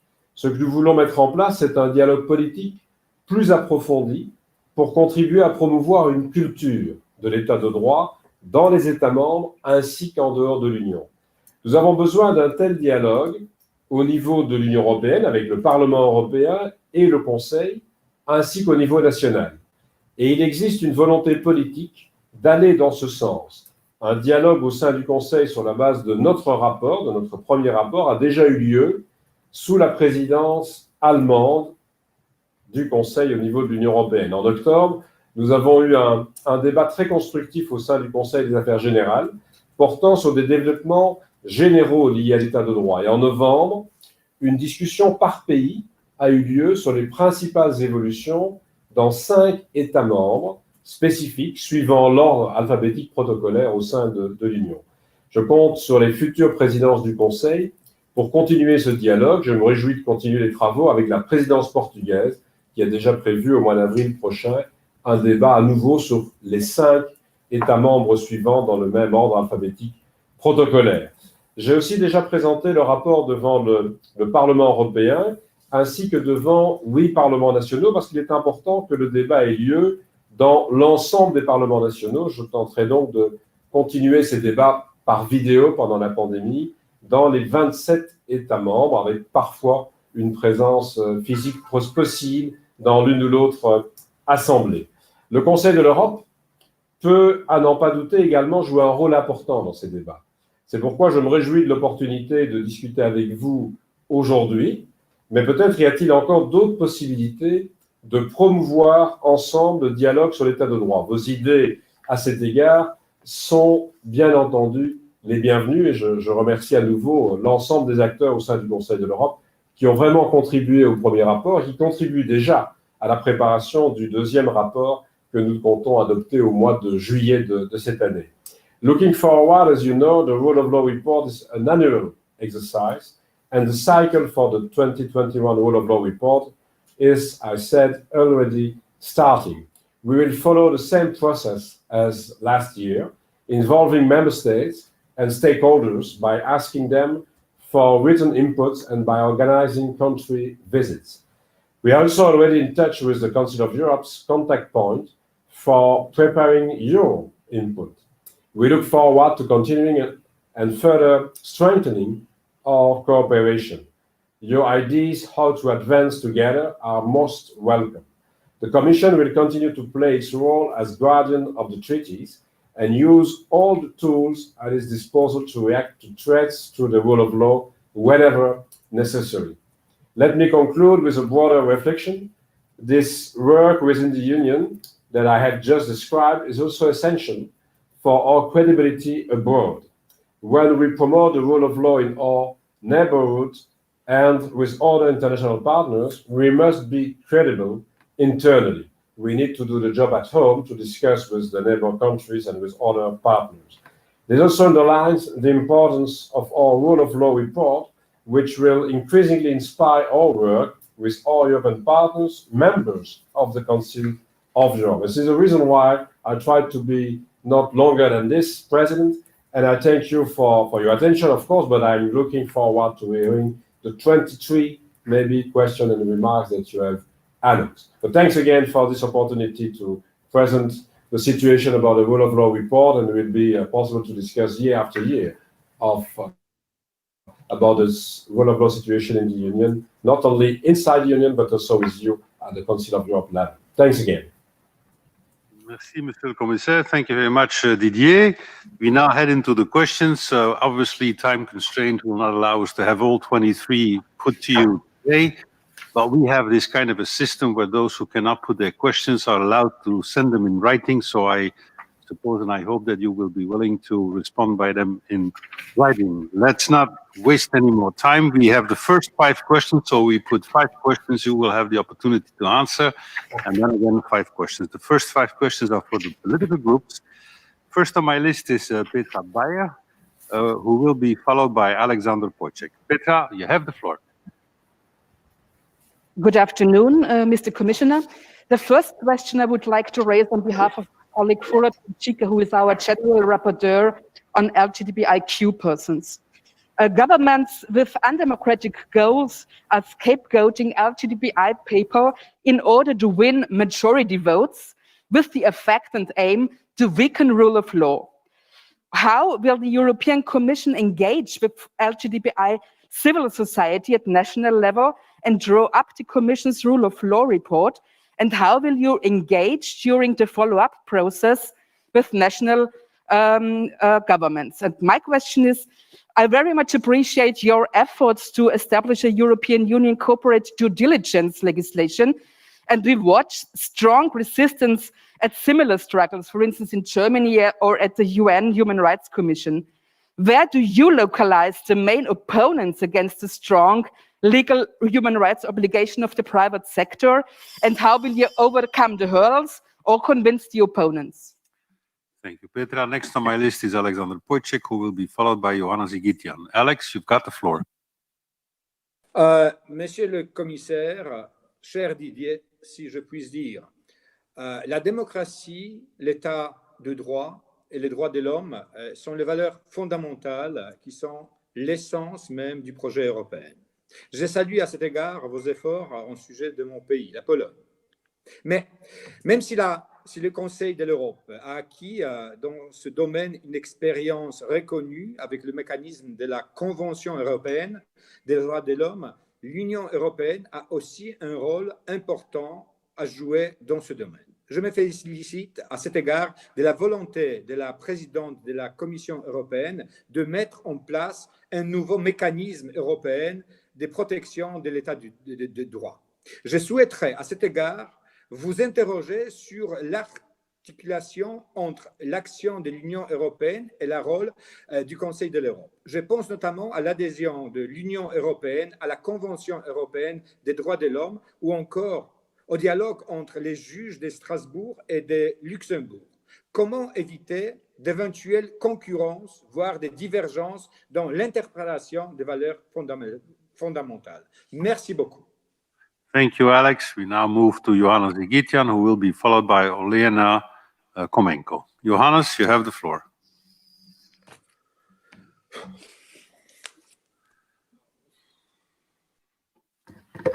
Dear Mr. Reynders,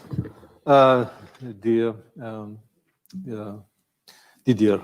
So, as you see, we have the same questions from many political groups. They are all about possible cooperation, because you and we are covering like the same tasks. They are very important. Human rights, fundamental freedoms, they cannot be limited by position or by borders. But as you see that we have member state countries which are systematically ignore all our calls and resolutions and recommendations. What we can do together with you more? What is your vision of more efficient cooperation in this issue? Thank you very much. Thank you, Johannes. We now move to Olena Komenko. Olena, in the room, you have the floor, Olena.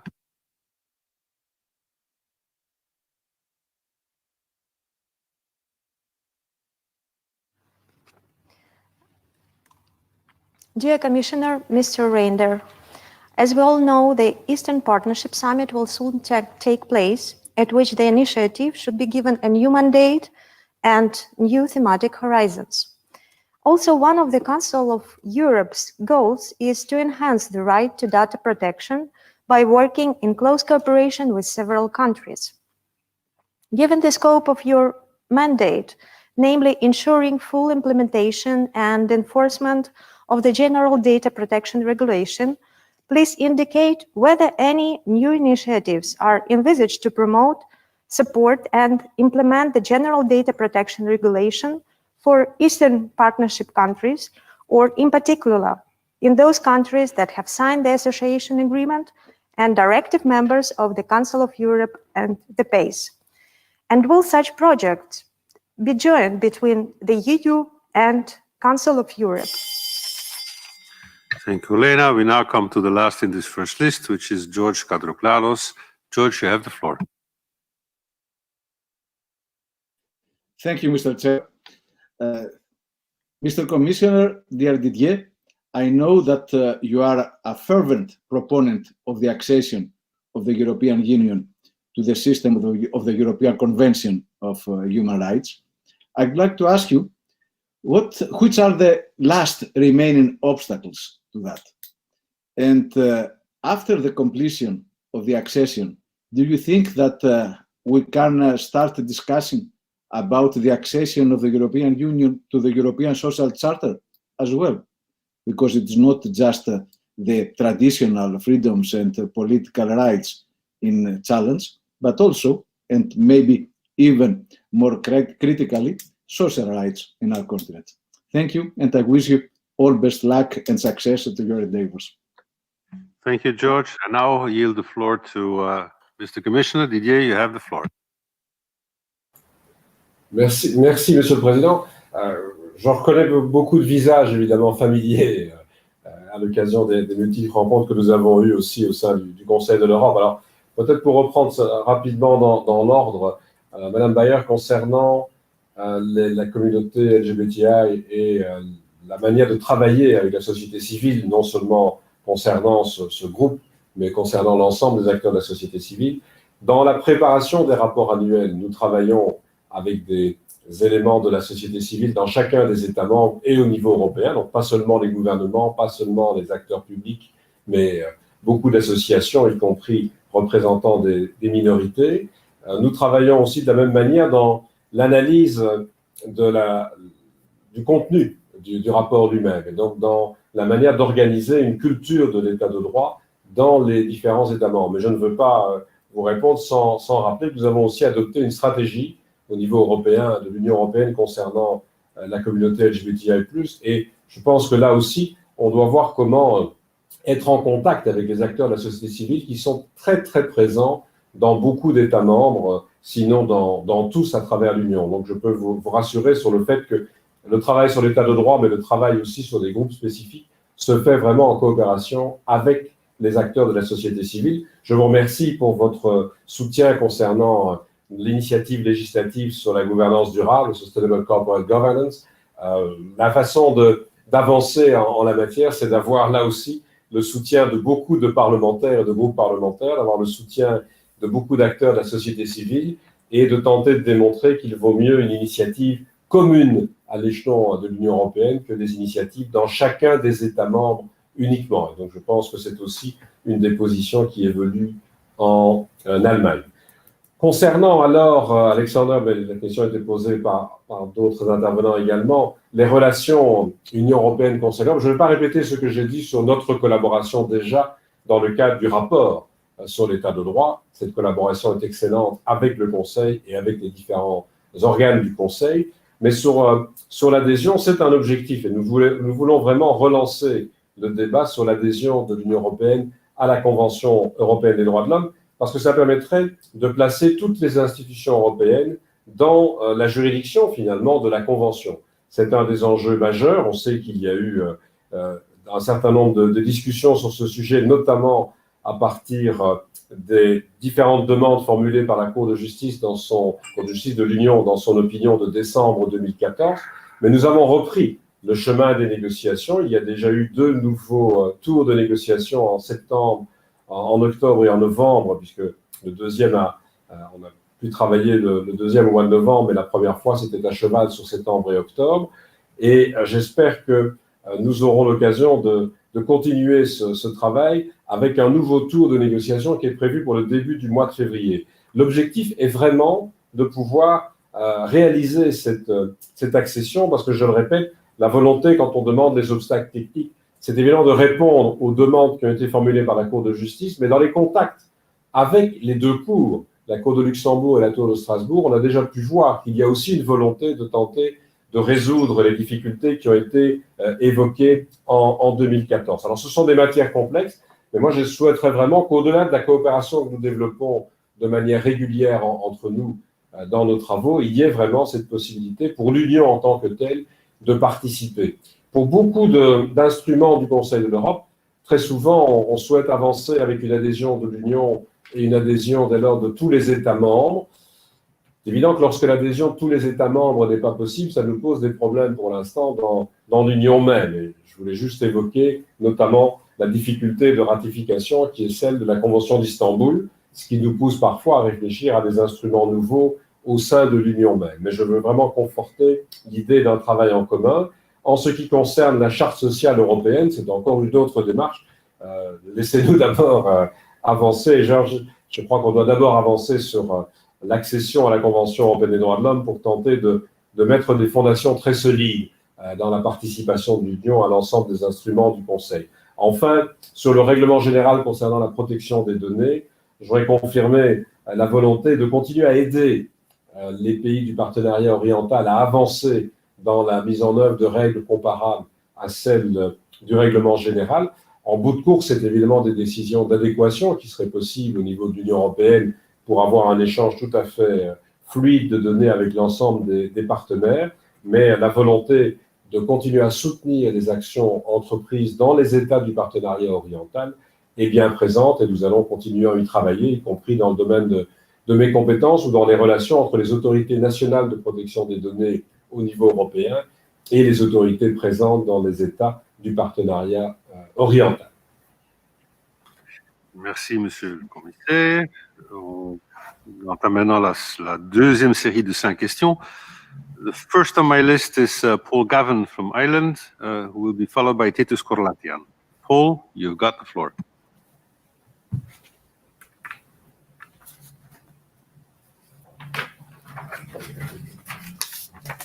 Good afternoon, Commissioner from the West of Ireland. Thank you for your time today. The European Commission recently presented a new strategy to strengthen the application of the Charter of Fundamental Rights in the European Union. Article 28 of this Charter cites the right to collective bargaining. Commissioner, I come from a state, Ireland, where workers still do not have a right in law to the human right to collectively bargain. Could you outline what plans the Commission has to ensure that all workers within the European Union can apply this right in practice? Thank you. Thank you very much, Paul. Now we move to Titus Korlatian, who will be followed by Ruben Rubinian. Titus, you have the floor. Dear Commissioner, cher Didier, on the rule of law topic, I'm not happy at all, but I'm obliged to ask you to look very carefully, to act and to react to extremely concerning developments that take place for already too much time in my country, Romania. I will describe this as a syndrome of absolute power. And while discussing about CVM, you should look on the constant, tough and totally undemocratic attacks coming from the government, the president and politicians in power against, first of all, the ombudsman, while this one was fighting for the preservation of fundamental rights during the pandemic. Attacks against the Constitutional Court, while this one was ruling to ensure the respect of the Constitution during the pandemic. Also, within the judiciary, we saw once again abuses coming from some prosecutors against judges and lawyers, with a recent shocking for the public opinion case against the lawyer Robert Roșu and 2 other judges. And finally, the blatant violation of the Constitution coming from the president during the electoral campaign and establishing later the new government according to his will and not the will of the Romanian people that voted in a different way. Thank you. Thank you, Titus. We now go to Ruben Rubinian, who will be followed by Oleksiy Goncharenko. Ruben, you have the floor. I do not see Ruben. If you're not here, I will be forced to skip you. No Ruben. Okay, then we move to Oleksiy Goncharenko. Oleksiy, not in the room. I thought the bar was closed. No, it's open. Okay, then we move to the next one, who is Arkadiusz Mularczyk. Arkadiusz, you have the floor. Thank you. Good evening, Commissioner. In the countries of the Council of Europe and the European Union, there should be no room for xenophobia, nationalism, and double standards against peoples and countries in other parts of Europe. Our countries can develop its human rights, but also the freedom of enterprise and the movement of capital are on equal footing and will be respected. More and more Polish companies and employees are aware of the discriminatory practices and legal solution of the French state services. On the other hand, French companies use free market without any problems in Poland. What do you intend to do so that companies and employees from Central and Eastern Europe are not discriminated against in France and other markets of Western Europe? Thank you.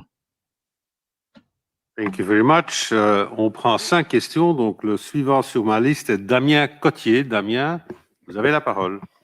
Merci, Monsieur le Président. Monsieur le Commissaire, merci de votre exposé, de ce dialogue avec notre Assemblée. La coopération entre le Conseil de l'Europe et l'Union européenne est importante à mes yeux, et je le dis bien que venant d'un pays, la Suisse, qui n'est pas membre de l'Union européenne, mais une coopération et une coordination entre les deux organisations avec toutes leurs différences et tous leurs points communs me semble importante pour faire avancer les valeurs qui fondent le Conseil de l'Europe. Et votre action au sein de la Commission européenne tend vers un renforcement de l'état de droit au sein des pays membres de l'Union européenne, et ce faisant, elle appuie les buts du Conseil de l'Europe. J'aurais deux questions plus spécifiques à vous adresser. D'abord, il m'intéresserait de vous entendre sur les conséquences à moyen terme, selon vous, de la crise du Covid sur l'état de droit, et au fond, quels sont les thèmes liés à cela auxquels notre Assemblée devra être attentive. Et la deuxième question concerne la proposition de la présidence allemande du Conseil de l'Union européenne, dont M. Maas nous a aussi parlé tout à l'heure, d'avoir une convention du Conseil de l'Europe qui soit obligatoire sur la thématique de l'intelligence artificielle, un thème dont notre Assemblée s'occupe aussi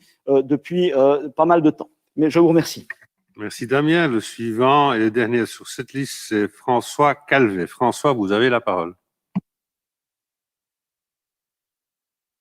Merci, Monsieur le Président. Monsieur le Président, mes chers collègues, la remise en cause de l'état de droit dans certains pays européens est un problème préoccupant, tant pour l'Union européenne que pour le Conseil de l'Europe.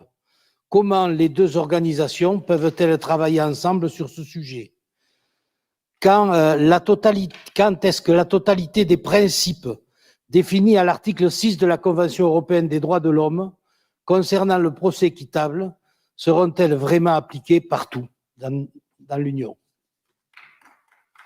Merci François. Monsieur le Commissaire, vous avez la parole.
И с Советом Европы мы хотели бы провести и со всеми странами многочисленные консультации. Мы в горизонтальном плане уже расширяем такое взаимодействие.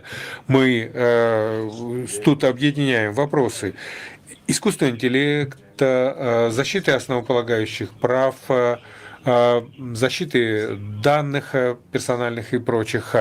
И сейчас мы хотели бы, резюмируя все, подойти к новому этапу, проявить новую волю, определить общий ли вектор нужно соблюдать в этом движении и каким образом. Кто именно будет самым активным в искусственном интеллекте и кто будет заинтересован. Что касается киберпреступности, то это тоже и другая, правда, сторона медали, но мы очень-очень надеемся, что мы тут тоже рука об руку пойдем. Тут надо тоже кое-что изобрести и должным образом тут же получить результативность на международной сцене. Как и Евросоюз, так и Совет Европы неоднократно объединяли свои усилия, хотя и, может быть, по другим вопросам. Что касается справедливости судебных функций и деятельности судов, конечно же, мы всегда думаем над совершенствованием, но вот по верховенству права мы касаемся этого в одной из глав, и, конечно же, мы будем всегда отслеживать успехи систем юстиции различных для того, чтобы опираться на эти позитивные... С одной стороны, мы вмешиваться не можем, но с другой стороны, мы должны аплодировать повышенному качеству, например. Независимый судья – это одно, но эффективный, квалифицированный человек, который постоянно совершенствует и так далее, и совершенствует юстицию – это очень здорово. Чтобы не затягивать все на бесконечные сроки и так далее. Мы об этом постоянно думаем. Опять же, в рамках нашего доклада мы работаем, в рамках каждой страны. Я не могу сейчас все резюмировать, я не могу гарантировать, что всюду все будет по одному шаблону и идеально совершенно во всех странах. Затем Ирина Рукавишникова, пожалуйста. Лара, пожалуйста.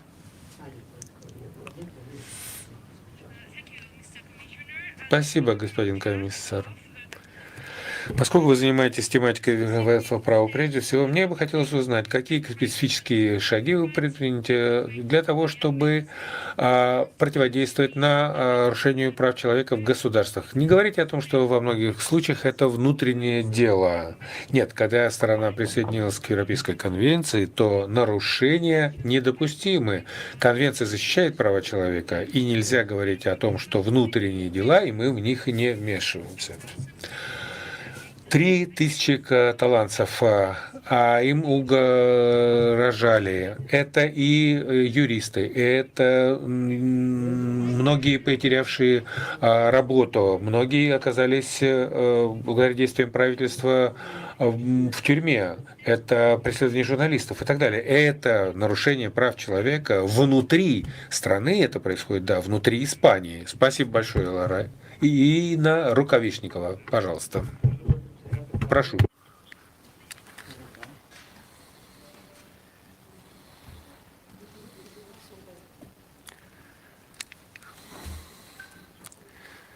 Ирина. Ирина, вам слово.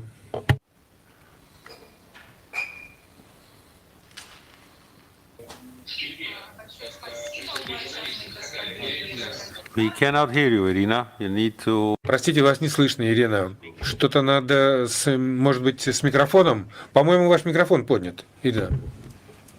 Микрофон смотрит вверх. You have your mic. Простите, говорит председатель, микрофон смотрит вверх, мы вас не слышим. I'm not describing that well. Cuckoo, like that.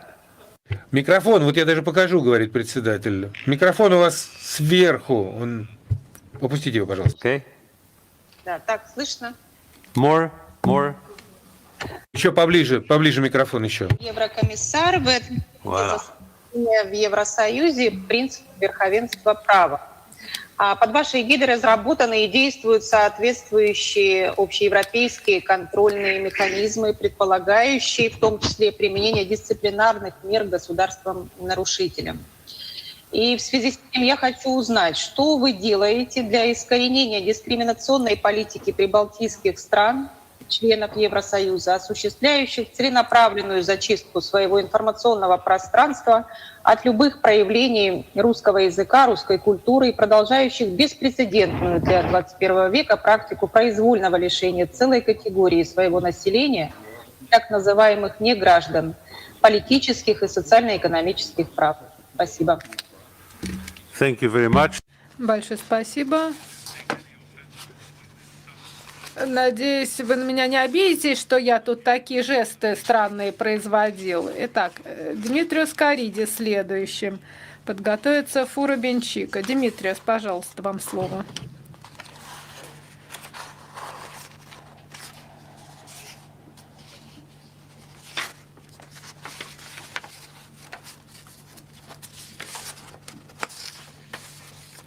Димитриос. Меня слышно? Добрый день, уважаемый господин комиссар. Привет вам из Афин. Надеюсь, что меня хорошо слышно.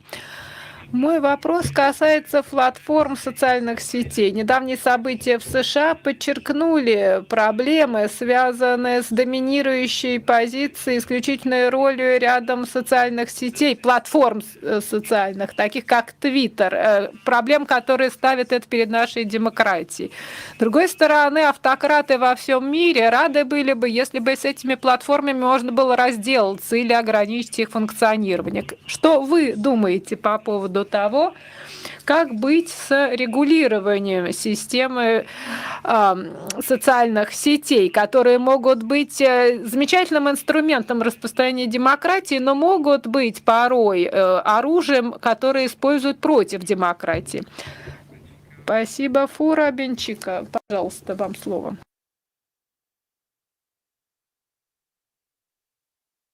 Thank you, dear Mr. Commissioner. How will the European Commission and Council include civil society organization and follow-up dialogues and process with member states after the publication of the annual Rule of Law report? Thank you. Thank you very much. We now come to Mamadou Diallo. Mamadou, you have the floor. Thank you very much, Mr. Commissioner Reynders. It is said that crisis doesn't create character, it reveals it. The current public health crisis and the death of George Floyd and the Black Lives Matter movement reveal the long-standing structural, institutional, and socioeconomic inequalities, which is a product of systemic, institutional, and structural racism in Europe. People across the EU continue to be targeted by racism, xenophobia, and other forms of intolerance just because of how they look alike, because of their race and the color, religion, and so on. Far-right extremism and exploding ethnic profiling, police brutality. It is said that to deny people their human rights is to challenge their very humanity. What specific measures can you commit yourself in taking in combating structural and institutional racism and far-right extremism in order to be able to safeguard people's human rights? Thank you. Thank you very much, Mr. Mamadou. I'll take one more question because this is the last list. So I will take on board Joseph O'Reilly from Ireland. Joseph, you have the floor.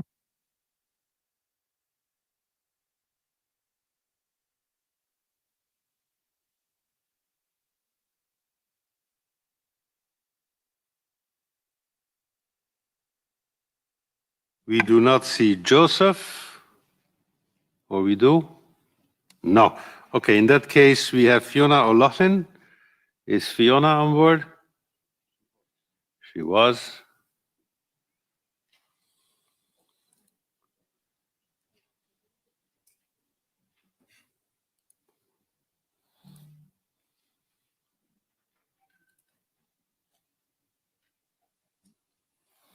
No. Then we have Dara Cagliari. Luckily, all three of them are from Ireland, Mr. Commissioner, so that should work. Dara? Thank you, Mr. Speaker. Thank you, Mr. Commissioner. Commissioner, we all agree with cooperation as a basis of progress and of our work. However, it strikes me that there are many governments that are immune to the compromise that cooperation requires. You stated in your remarks that you do not want the annual report on the rule of law to be one for our libraries. However, without enforcement, that's what it will be, and it will gather dust. It will be very finely worded, very well intentioned, but it will have no impact. What are your views on the enforcement mechanisms that will be necessary to make the annual report meaningful and realistic? Thank you, Mr. Chairman. Thank you very much. Now we go to Commissioner Reynders. You have the floor. Thank you, President.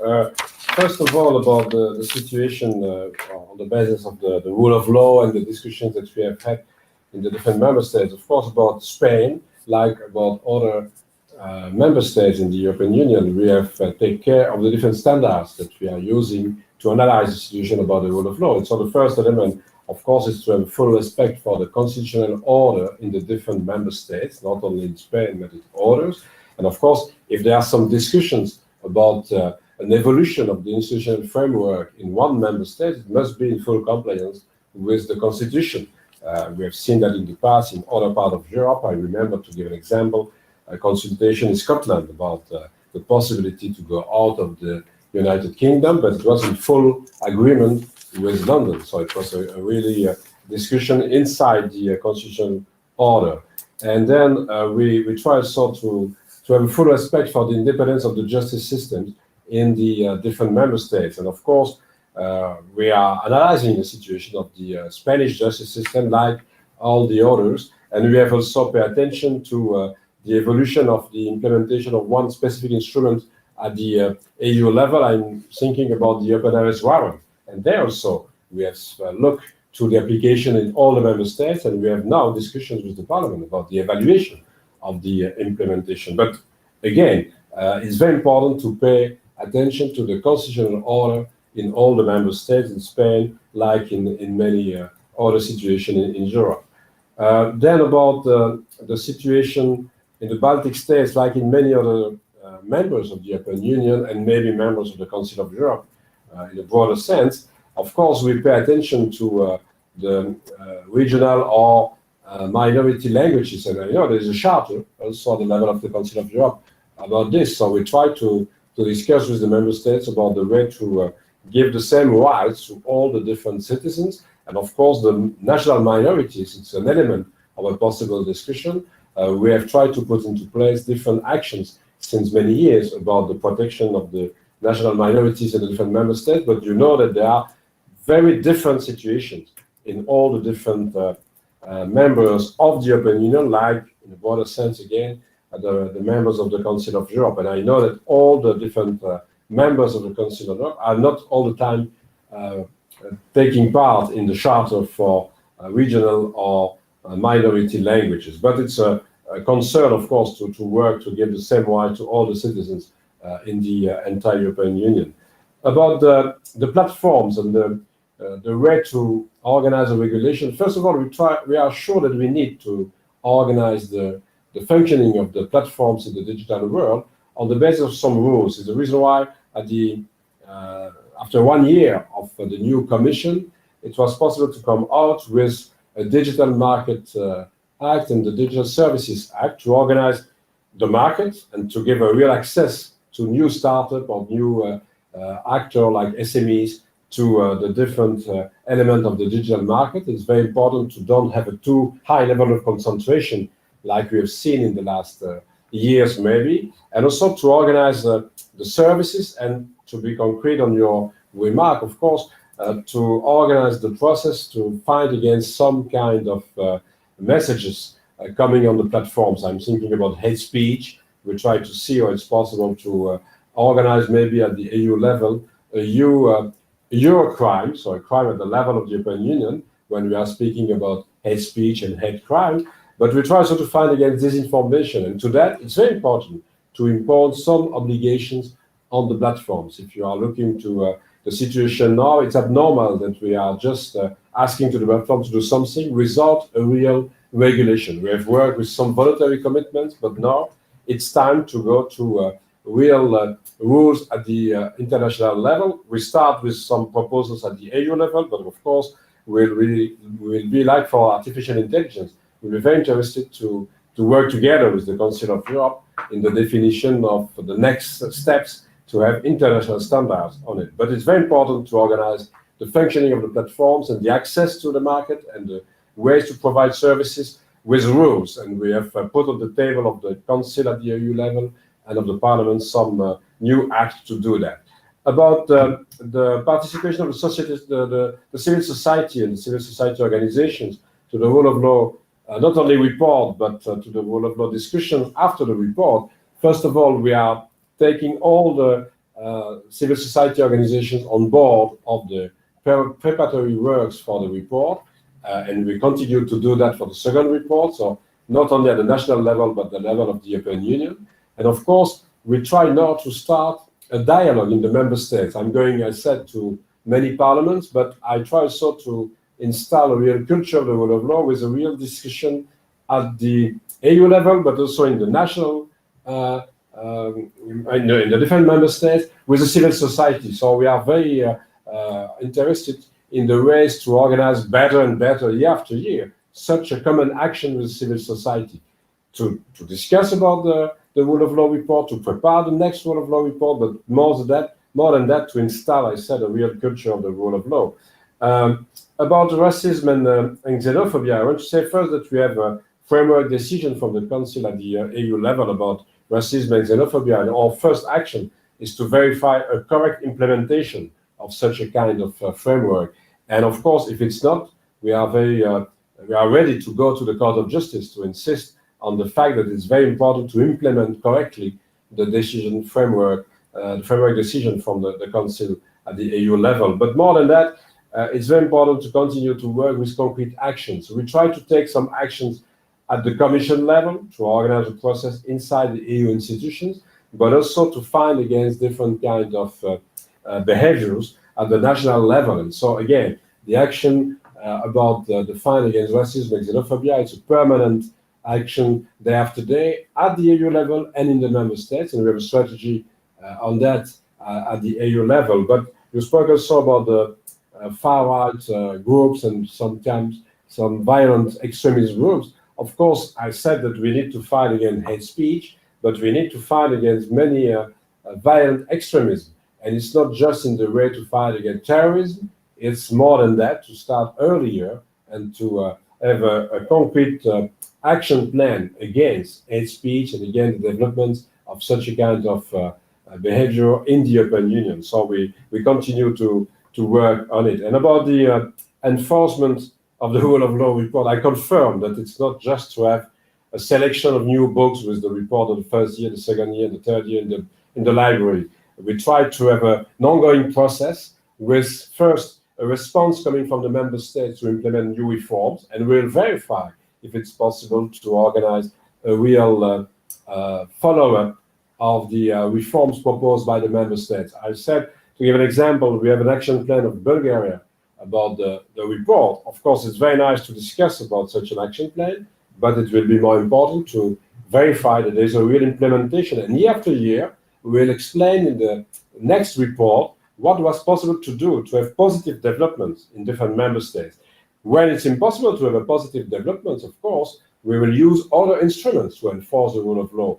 I'm thinking about the possible infringement proceedings before the Court of Justice, the Article 7 procedure like we have for the moment about Poland and Hungary on the table of the Council, and maybe we will start also the discussions about the way to implement the new regulation on the conditionality between the budget and the rule of law at the EU level. So we have a real toolbox with different instruments, and to enforce the rule of law and the conclusion of the different country-specific chapters of the rule of law report, we'll use all the instruments at our disposal.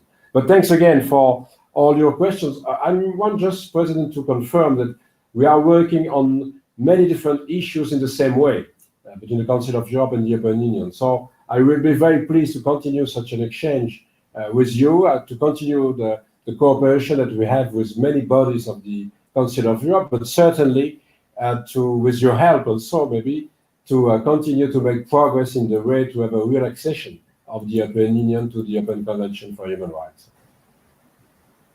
Thank you very much, Mr. Commissioner. Working together, it's got a name, it's called Synergies. 1 plus 1 makes 3.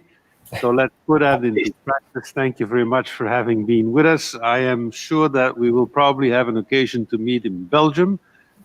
Sometimes I am in Belgium, you know. No, I'm a lot in Strasbourg now. My family is not too happy about that, but okay, it takes what it takes. But anyway, thanks very much for being on board, and we will hear from each other a lot.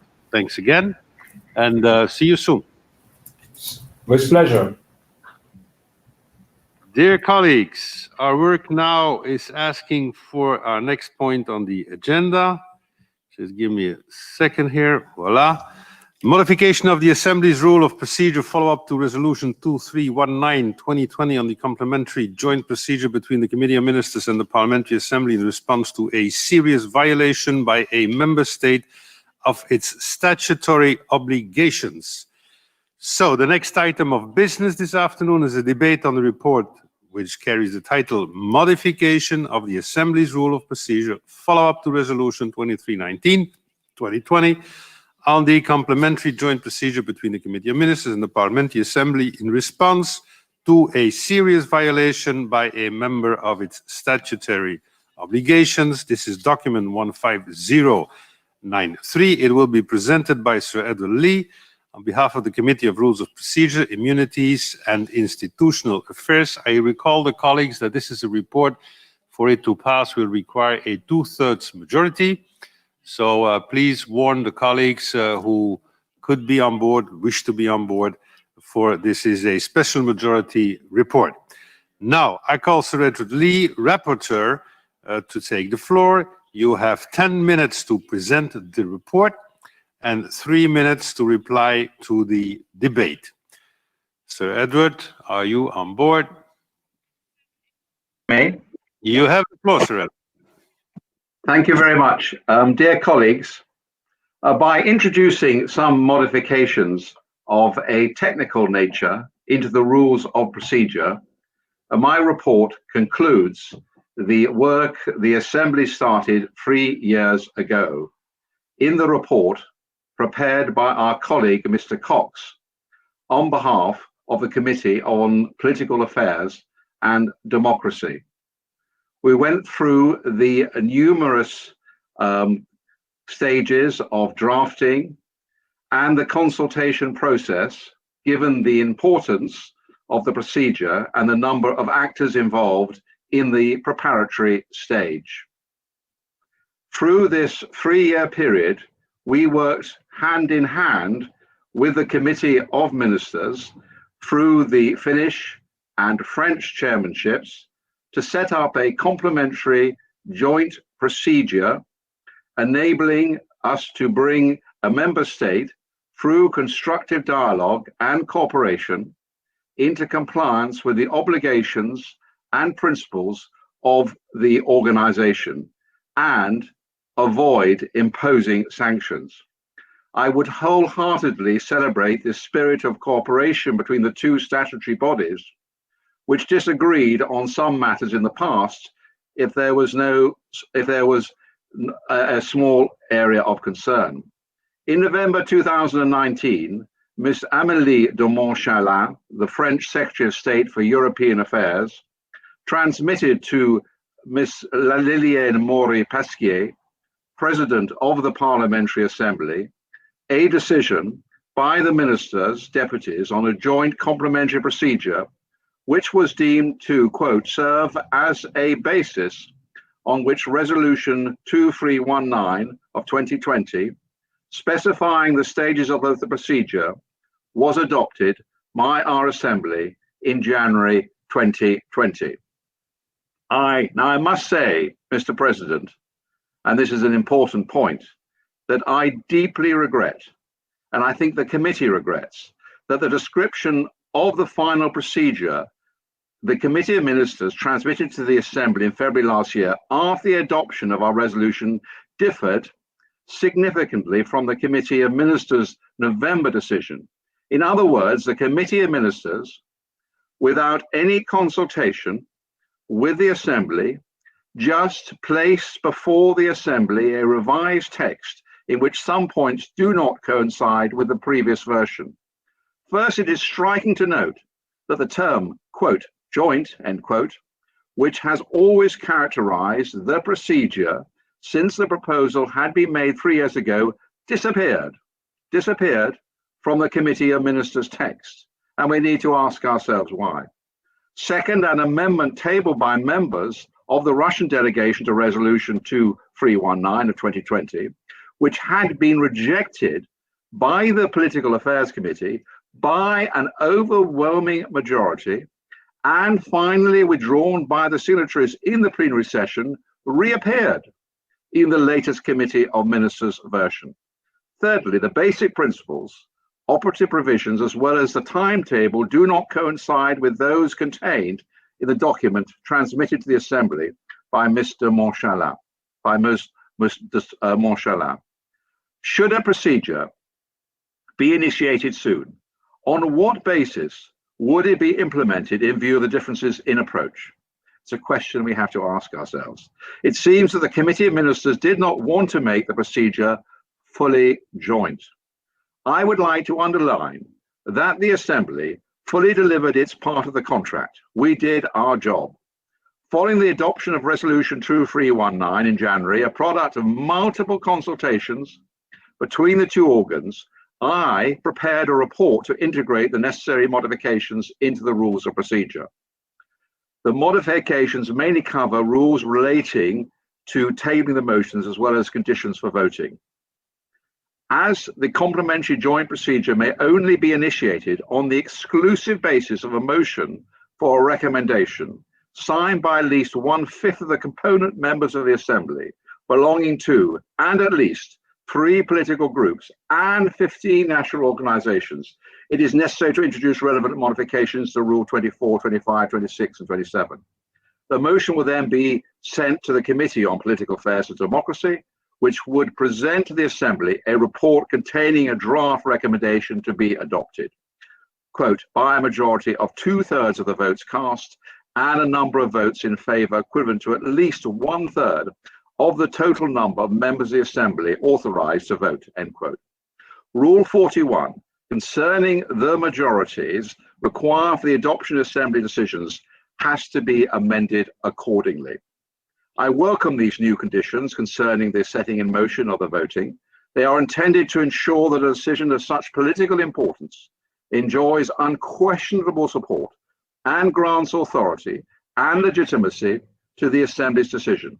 Finally, I would like to reiterate the position which has been explicit since the work on the joint complementary procedure started and which has never been called into question. The new procedure only complements existing rules, mechanisms and procedures of the Assembly and does not call them into question or affect their implementation. In practical terms, the procedure for monitoring the Assembly's obligations and commitments, as well as a procedure for challenging the credentials of national delegations on substantive grounds, are not affected by the joint complementary procedure. Obviously, for the sake of effectiveness and sincere cooperation, the Assembly and its competent committees resolved to take account of the joint complementary procedures underway in order to decide how its own procedures have to be organized. Dear colleagues, thank you for your attention. Thank you, Sir Edward Lee. We will now go into the debate. I have on my list 9 speakers plus the group speakers, that's 14. So we will start off with Tini Cox for UAL. You have 3 minutes. Tini? Thank you, Mr. President. And first, let me say thank you to the rapporteur who presented his report that was endorsed by the Rules Committee as the final stage of a long process. It was aimed, this whole process, at giving this Assembly real influence in the future in cases of blatant violations of a member state of our statute or the European Convention on Human Rights. Mr. President, we all are aware that until now, this Assembly does not have a real means to ensure being involved in such blatant cases. All powers until now, in this respect, are with the intergovernmental part of the Council of Europe, the Committee of Ministers. And this has caused a lot of unpleasant confrontations between the Committee of Ministers and this Assembly. Mr. President, after a long and often very complex process, finally an agreement was reached, first amongst us and later amongst PACE and the Committee of Ministers on a new joint complementary mechanism. When I presented the report on the role and the future role and mission of our Assembly, we adopted with an overwhelming majority the principle of such a mechanism that would include the Secretary General, the Committee of Ministers, and the Assembly in cases of blatant violations of obligations. Then we had the report of our colleague Frank Schwabe, who took care that the modalities, how this mechanism should function, are there. And also that report was adopted with a large majority. And now the final stage deals with the formalities. We have to adapt our rules of procedure to this new mechanism. I hope, Mr. President, that this Assembly again says with an overwhelming majority, yes, we are able and capable to play this new role. For the first time ever, as far as I can see in the history of the Council of Europe, the Committee of Ministers gives away part of its powers to this Assembly so that we can also play our role, realistic role, in cases a member state is blatantly violating its obligations. That is unique. We have to say thank you very much to the Committee of Ministers. The Committee of Ministers also can say thank you very much to the Assembly, because altogether we created a new situation in which we can deal better with the cases as called in the report. So once again, thank you very much to the rapporteur, and I hope for an overwhelming majority for this resolution. Thank you very much. Thank you, Tini. We now move to Frank Schwabe. Frank, you've got the floor. Herr Präsident, liebe Kolleginnen und Kollegen, das, was wir heute machen, ist in der Tat gerade schon deutlich geworden, ist eigentlich sozusagen das zu finalisieren, was wir lange miteinander diskutiert haben, wofür wirklich viele Stunden, Tage und Nächte gebraucht wurde, um das über die letzten Jahre zu entwickeln. Ich hätte fast gesagt, der Generalsekretär der Versammlung hat noch ein paar graue Haare dazu bekommen, aber er hat schon sehr viele graue Haare. Wojciech Sawicki hat eine Menge an Arbeit geleistet und das ganze Sekretariat der Versammlung, um entsprechendes voranzubringen und am Ende auch so zu gestalten, dass wir das entsprechend umsetzen und einsetzen können. Andere im Übrigen auch. Ich will ausdrücklich auch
расширяем наши права.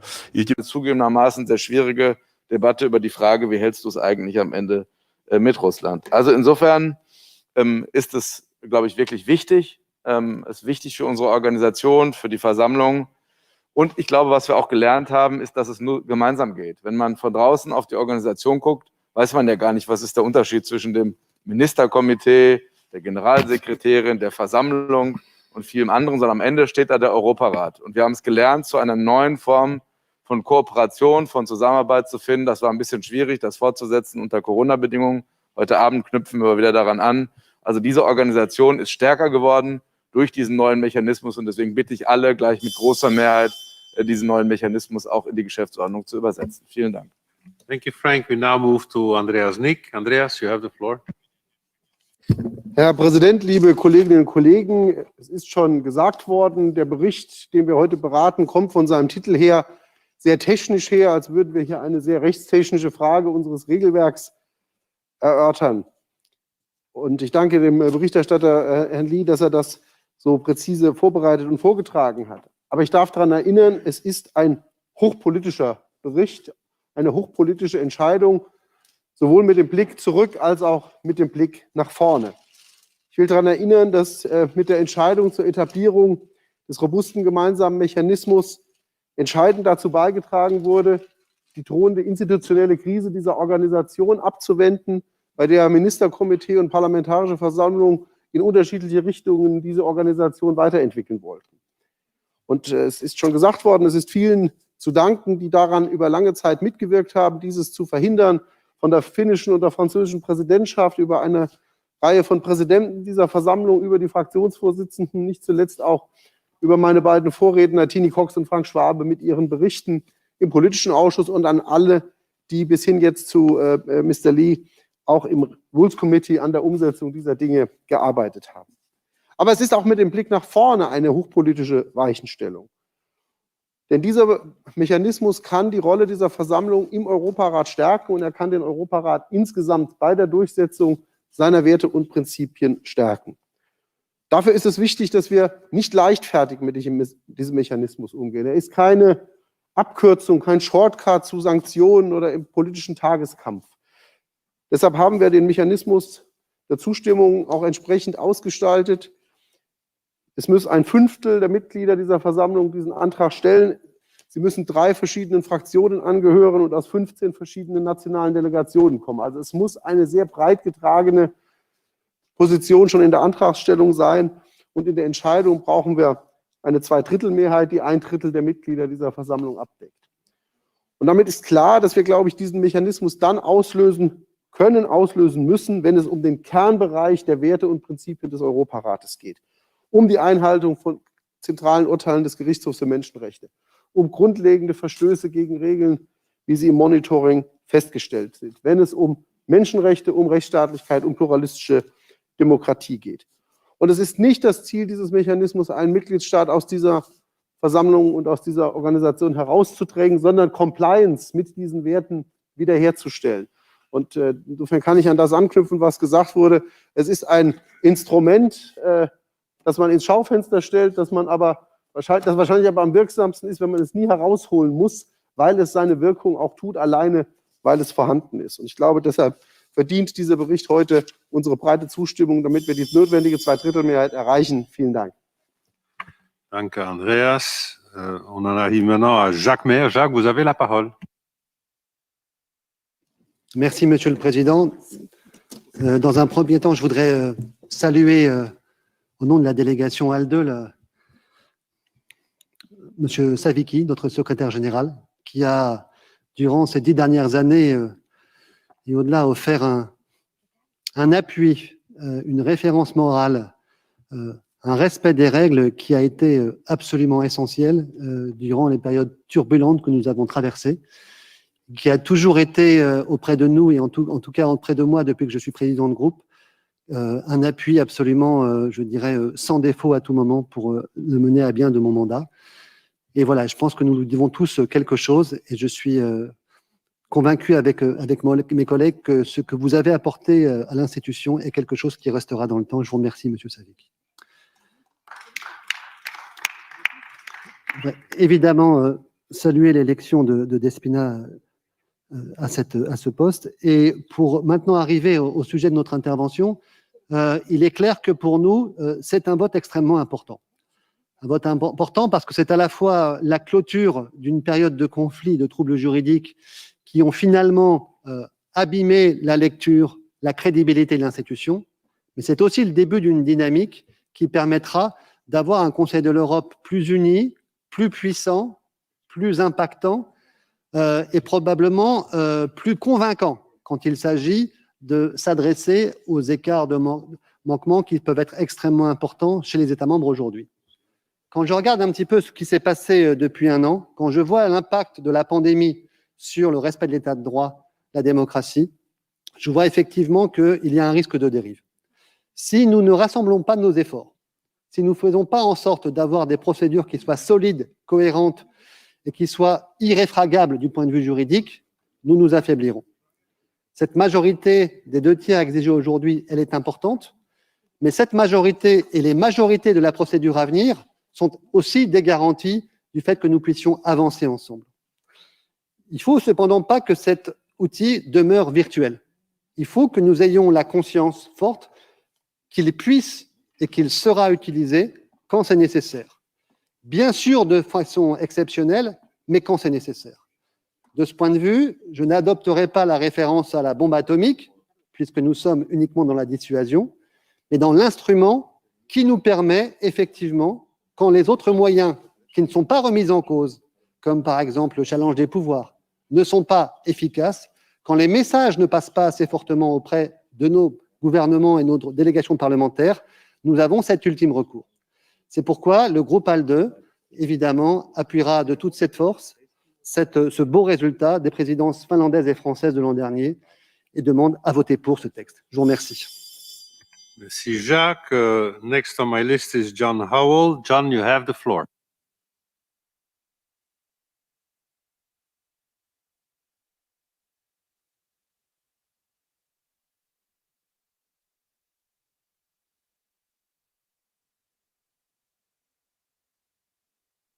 Mr. President, a lot of people have said that this report is very political.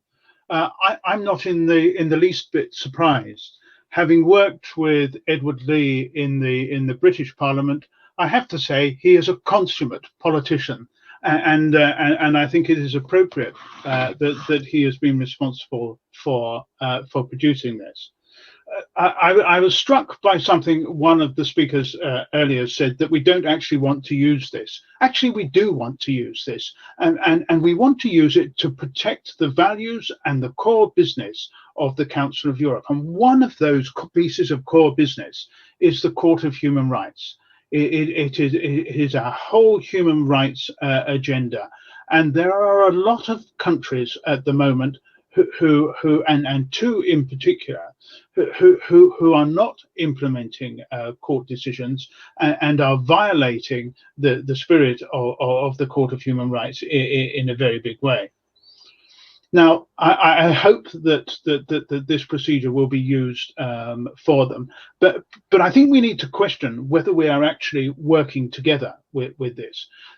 A few meetings ago, when this was discussed, the European Conservatives actually said that we are giving away too much power to the Committee of Ministers, and the Committee of Ministers promised to show that they respected the Parliamentary Assembly. I do not think that the way in which this report has been put together shows very much respect for the Parliamentary Assembly. I say that with reference to the way in which a whole lot of issues are not properly harmonised and are not brought together. So I think there needs to be some questions raised about the level of harmonisation that there is there. I think the recommendations that have been put in place for the tough tests to be able to deal with this issue are appropriate. We need to be able, as an organisation, to get rid of people who are simply not performing and not upholding the core values of the organisation. And it is appropriate, if we get rid of them from this council, that has to have a complete or almost complete agreement from the people here. So I don't have any problems with that, but I would just question whether some of the recommendations in this have in fact been watered down by one of the countries that we are looking at, and whether they will be as appropriate as they could have been. Thank you, John. I have been informed that Mr. Hadžukovič wants to raise a point of order. Mr. Hadžukovič, you have the floor. Thank you, Mr. Chair. I was informed by the Secretariat that this is the only way to correct this mistake. I erroneously voted during the voting on the resolution 15204 regarding the judges in Poland and the Republic of Moldova must remain independent. I voted against the resolution while I wanted to vote for. I just want that to be noted in the minutes. Thank you very much, Mr. Speaker. Very nice. Thank you. Then now we move over on the list again. We now go to Ingerd Schouw. I think she's in the room. No? No, Ingerd is connected. Ingerd, you have the floor.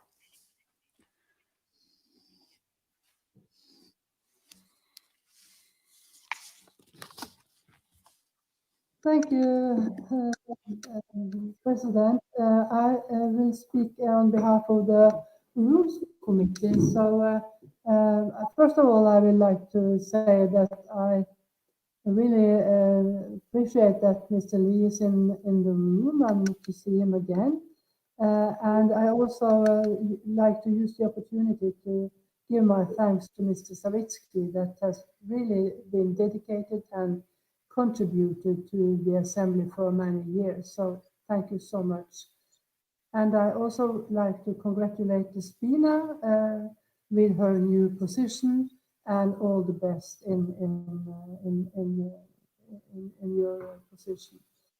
Dear colleagues, I would first like to congratulate the rapporteur of the Committee on Rules of Procedure, Sir Edward Lee, for his work. It's tremendous.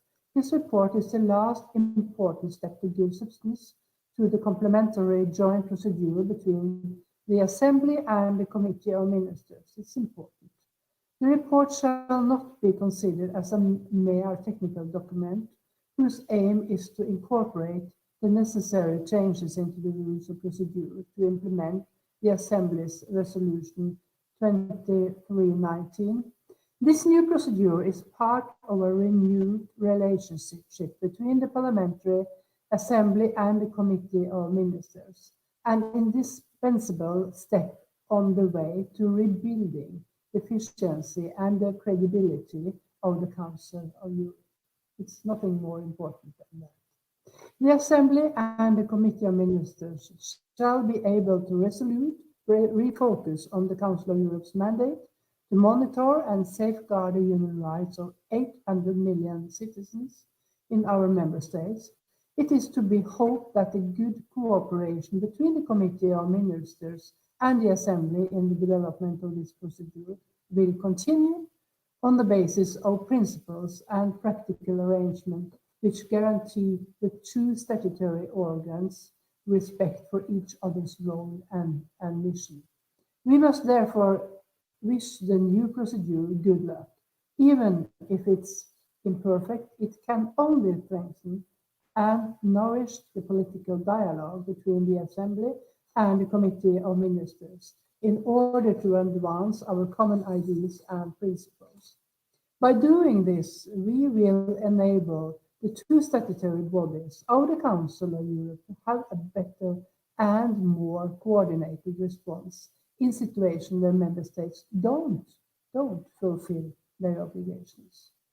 Making this new procedure a valuable and efficient tool depends on political will, institutional dialogue, and a constructive approach.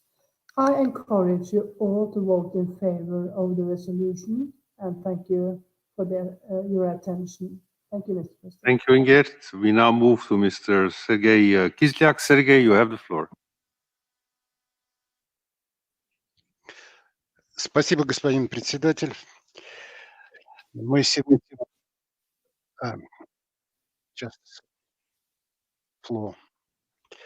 Спасибо, господин председатель. Мы рассматриваем проект резолюции, который инкорпорирует в регламент ПАСЕ основные положения, принятые год назад, резолюции совместной процедуры реагирования на грубые нарушения государствами уставных обязательств.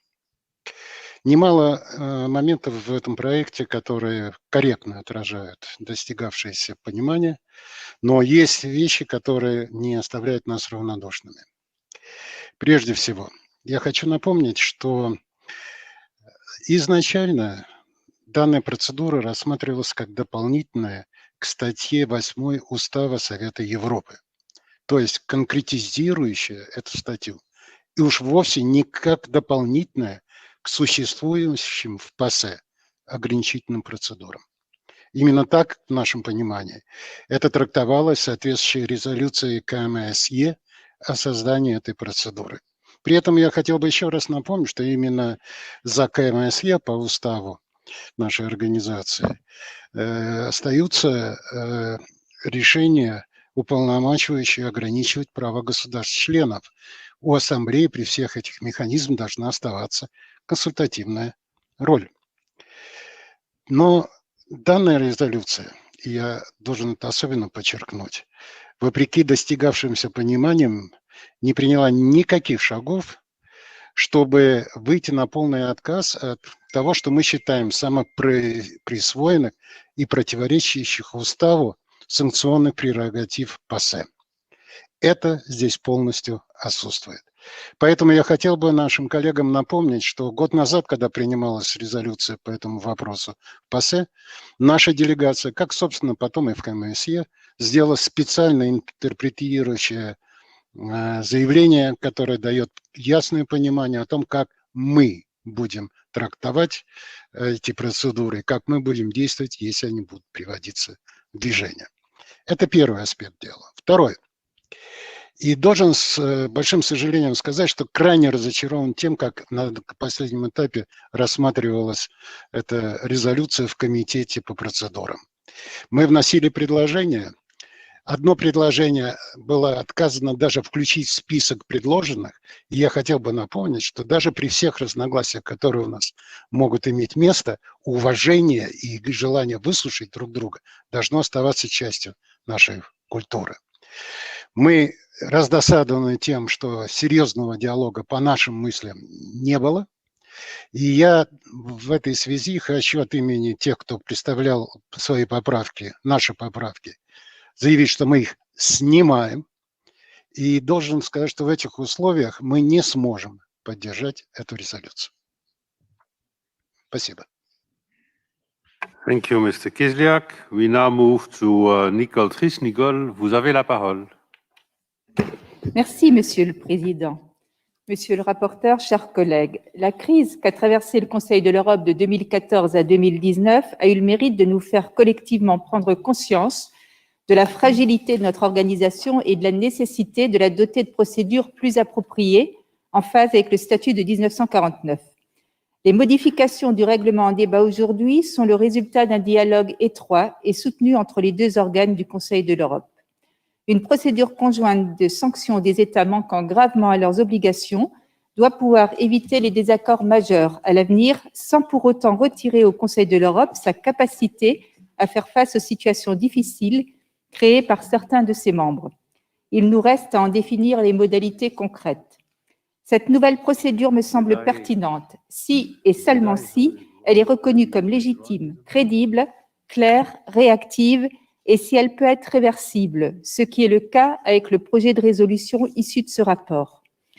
En effet, les modalités d'enclenchement de la procédure obéissent à des règles strictes, tant sur le nombre que sur la diversité des membres de l'Assemblée requis pour valider le processus. 3 groupes politiques, 15 délégations nationales au minimum, une majorité de 2/3 des suffrages exprimés représentant au moins 1/3 des titulaires de la PCE.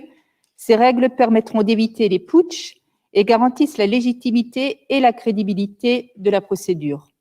De même, les différentes étapes qui précèdent une exclusion de l'État concerné reposeront sur un dialogue exigeant avec le pays en question pour faire adopter des mesures correctives. Cette feuille de route claire quant à la méthode associe réactivité et réversibilité. Nous avons là un outil efficace et pertinent. Il ne s'agit en aucune façon de priver notre Assemblée de ses prérogatives, mais simplement de traiter les situations les plus graves, en totale conformité avec les règles du droit international qui régissent le fonctionnement du Conseil de l'Europe. Et je voudrais remercier M. Lee, le rapporteur, ainsi que nos collègues notamment M. Schwab et M. Cox pour le travail important qu'ils ont réalisé chacun dans leurs commissions respectives. Mes chers collègues, cette nouvelle procédure ne réglera pas tout, mais elle renforcera son autorité à l'égard des États membres. Plus notre vote sera clair, plus la crédibilité et la force du Conseil de l'Europe s'en trouveront confortées. Je vous enjoins donc à apporter, comme moi, votre voix à cette réforme du règlement. Je vous remercie. Merci Nicole. Nous en arrivons maintenant à Oleksiy Goncharenko. Oleksiy, you have the floor. Dear colleagues, I would like just to remind all of you why this report appeared in our agenda. It was summer 2019 when majority of you decided to take back Russian Federation here, their delegation, without any sanctions, any at all, after they are not fulfilling any resolution that were adopted here, absolutely any of them. And we have 2 years left, and just let us analyze the situation. You'd said at that time, we will have a dialogue with the Russian Federation, and it will be good for everybody. Tell me, please, what are the results of this dialogue? And where is the dialogue itself? Dialogue, it's when somebody is listening to you. Who is listening to us? There is no dialogue at all.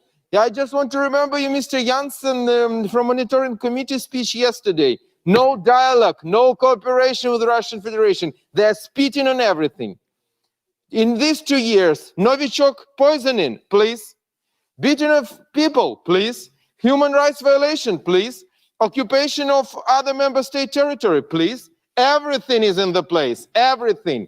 I want to ask you one single fact of where the situation becomes better in the cooperation with the Russian Federation. Please tell me one single thing from 2019.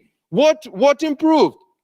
When you're saying just one more reason was we need to give 140 million of Russian people the defense of European Court of Human Rights. And there was an answer from Russian Federation. They decided that they can neglect and ignore the decisions of European Court of Human Rights and put this in their constitution.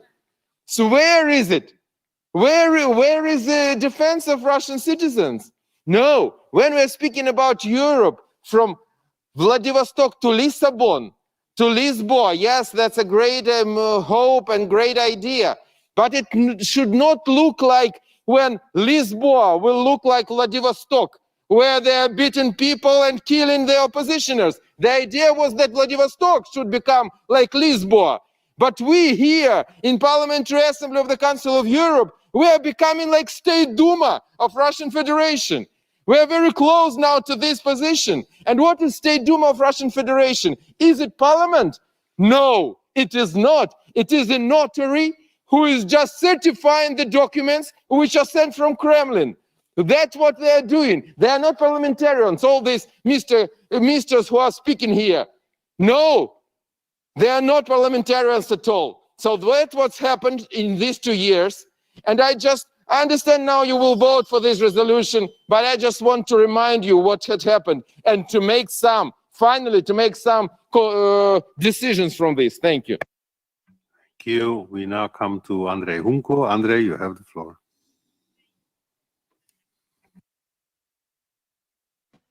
Ja, vielen Dank, Herr Präsident. Ich möchte zunächst dem Berichterstatter Sir Edward Ley danken für diesen Bericht, weil ich denke auch, wie eigentlich alle Fraktionsredner hier, dass es eine ausgewogene Entschließung ist.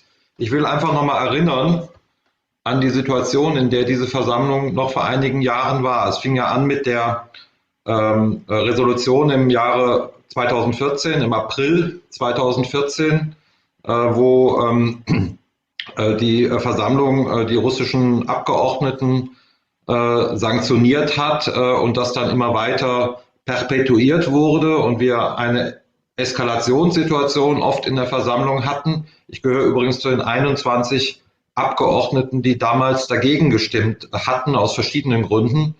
Einerseits, aber auf der anderen Seite ist im Ministerkomitee Business as usual.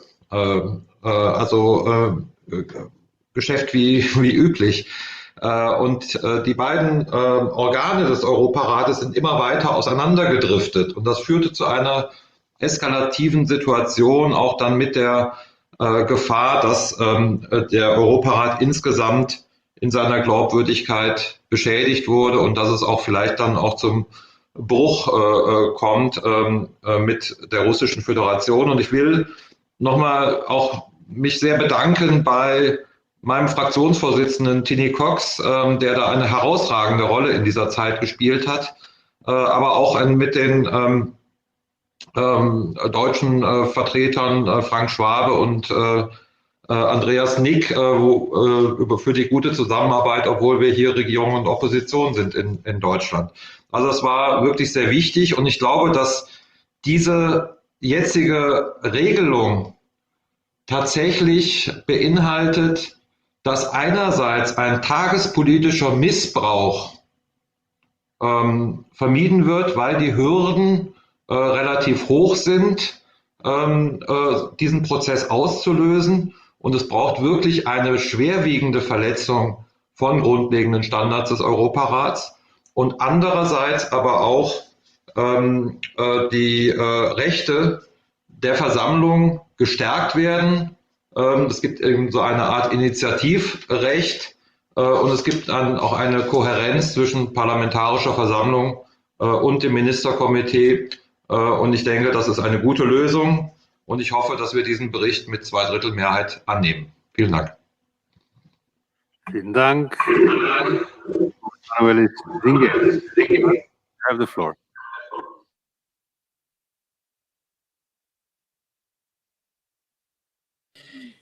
Ja, liebe Freunde, ich habe in den letzten 5 Jahren eine gewisse Fragezeichen zu diesem ganzen Prozess gehabt. Von 1993 bin ich in der Europarat, Parlamentarische Versammlung, und nie wir haben gebraucht solche Joint Procedure die letzten 20 Jahre. Es war ganz genug für uns in der Versammlung unsere Stimme zu haben. Und wir haben ganz kollegisch an der Committee of Ministers angeguckt und an Sekretär General. Aber dieser Prozess hat gewisse Moment von einer Verspätung in der Reaktionen an alles, was tut sich draußen unserer Parlamentarischen Versammlung. Und darüber bin ich eigentlich dagegen, dieser Prozess, weil das wird verspätigen unsere Reaktionen an das, was passiert eigentlich draußen unserer Versammlung und das, was passiert extremal draußen unserer Versammlung. Darüber bin ich eigentlich gegen. Danke herzlich. Thank you very much, Emanuelis. We now have Martin von Marschall. Martin, Sie haben das Wort.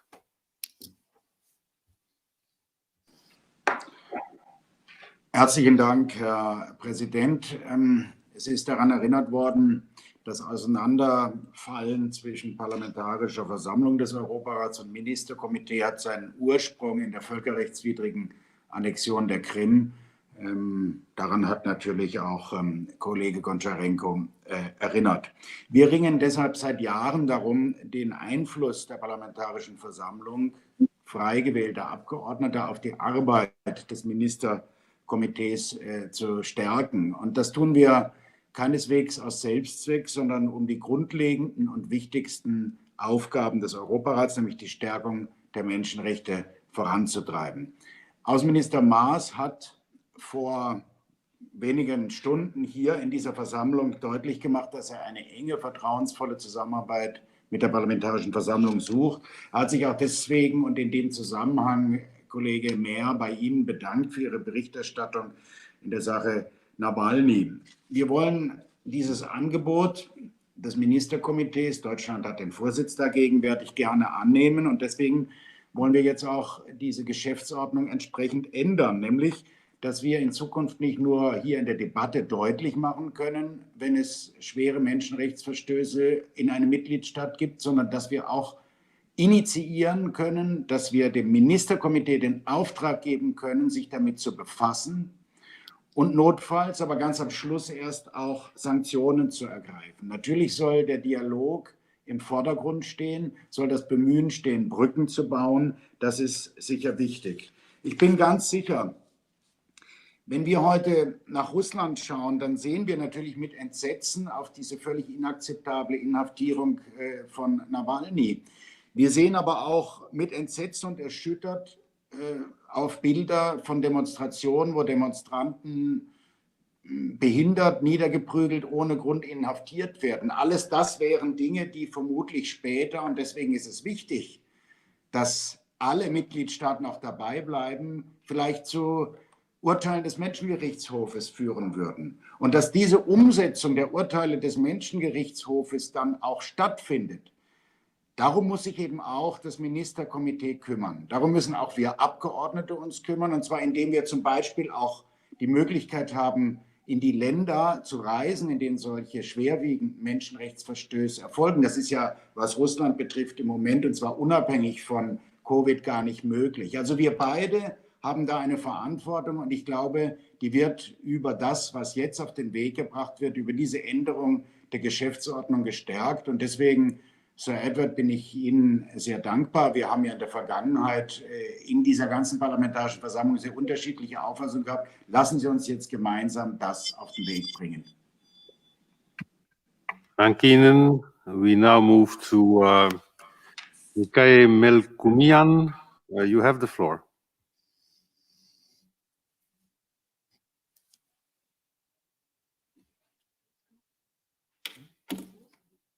Apparently you were connected. Can you ask for the floor again, please? Okay.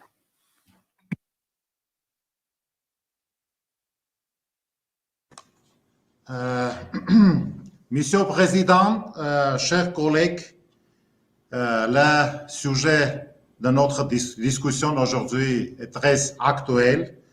D'ailleurs, il y a un de nos pays membres qui enfreignent constamment ses droits statutaires, et ce depuis le premier jour de son adhésion. Ce pays membre est l'Azerbaïdjan. Selon le statut de notre organisation, le but du Conseil de l'Europe est de réaliser une union plus étroite entre ses membres afin de sauvegarder et de promouvoir les idéaux, les principes qui sont leur patrimoine commun. Qu'est-ce qui pourrait alors être un plus grand obstacle à l'unité entre les membres du Conseil de l'Europe que la guerre? Le règlement de conflit de Haut-Karabakh par des moyens exclusivement pacifiques constituait l'engagement supplémentaire de la part de l'Azerbaïdjan quand elle est devenue membre du Conseil. En plus, cette Assemblée avait insisté à ce que l'engagement soit enregistré sur papier. Cependant, la réponse de cette Assemblée à la terrible guerre lancée par l'Azerbaïdjan contre le peuple de Haut-Karabakh était maigre. Bien évidemment, ce n'était pas la seule violation grave de cet engagement par l'Azerbaïdjan. Nous sommes tous au courant de la situation de défenseurs des droits de l'homme, de militants, de ONG, dont le traitement constitue clairement une violation de l'article 3 du statut du Conseil de l'Europe. C'est aussi le cas avec la situation des prisonniers politiques depuis 20 ans. Et oui, collègues, le traitement de la question des prisonniers politiques faisait également partie des obligations d'adhésion d'Azerbaïdjan.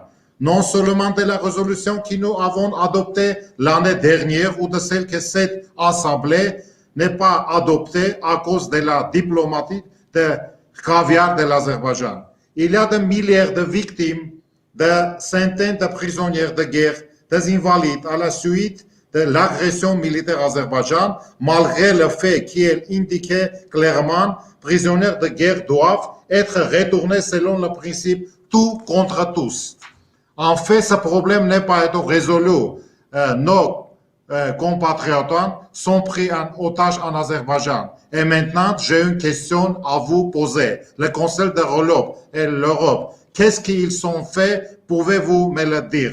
Et si telle atrocité avait eu lieu entre 2 ou 3 États européens, quelle aurait été votre réaction? C'est très difficile situation. Il m'est très difficile de comprendre pourquoi les institutions européennes étaient à distance pendant cette guerre à 44 jours. Pourquoi cette attitude froide et distante, pouvez-vous expliquer?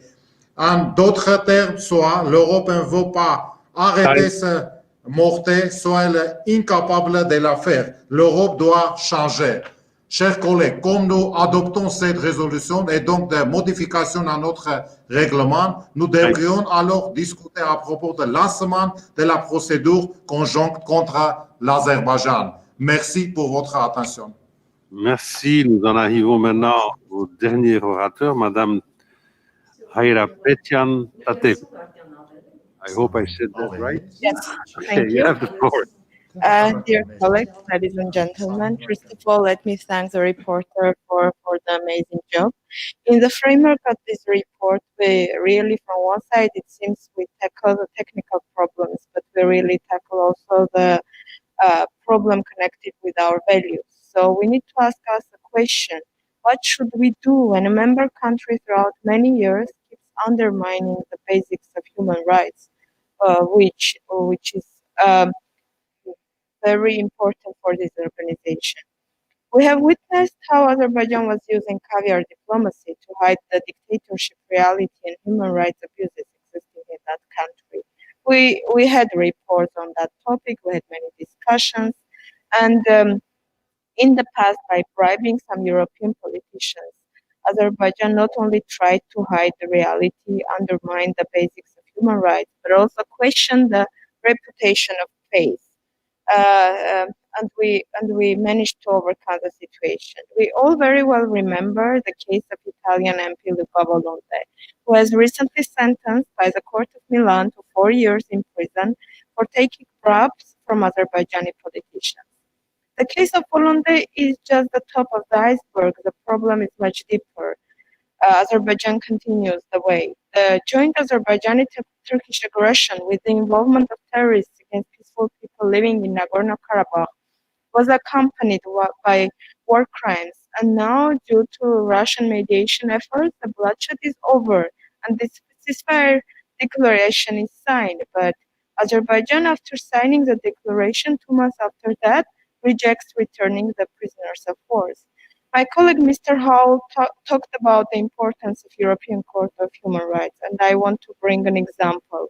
When a European Court of Human Rights applied an interim measure towards several prisoners of war, and Azerbaijani soldiers after that brutally killed one of the prisoners of those. This is indeed unprecedented and gross violation of Human Rights Convention.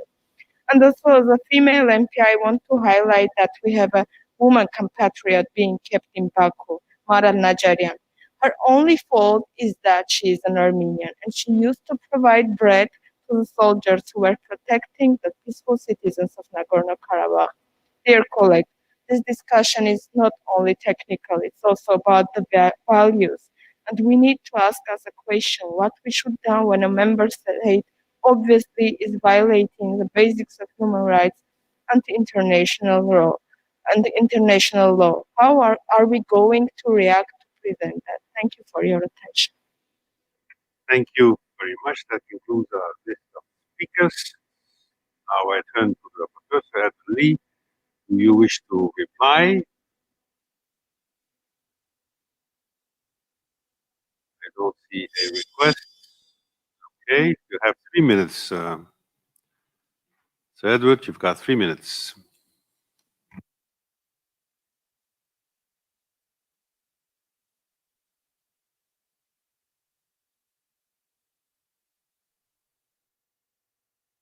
To Howell, all the other speakers who've done such a lot of good work. And I just want that while some people think that this is much of a compromise, I think. Could you go to floor, please, because you've got a double sound. You have to go to floor down left on your screen. Okay. Thank you. You've got the floor. 3 minutes. Okay. Can you hear me now? Can you hear me now? All right. I just wanted to thank all those who've spoken, and to say that this is clearly a compromise, but I think we've set the bar for expulsion high in terms of the national delegation, and in view of the rather poor sound quality, I just urge colleagues to accept this as a compromise and a way forward that we can best protect our values. And always remember that although we are politicians, jaw is better than war, and it's better to have people inside the tent talking to each other rather than expelling people. But if it is necessary, we will do so. Take the necessary step. Thank you very much. Thank you, Sir Edward. Does the chair of the committee wish to take the floor? Madam Scow.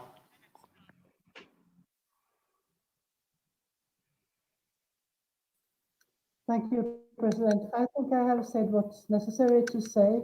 I only want our colleagues to support the report, and I can comment on the amendments when it's time for that.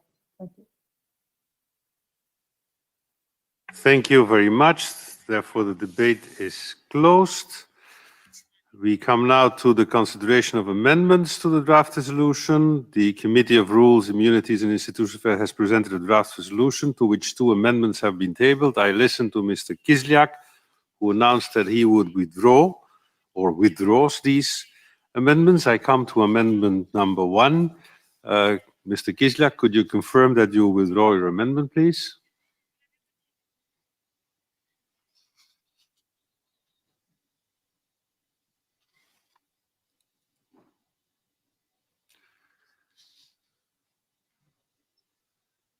Okay. Where's Mr. Kislyak?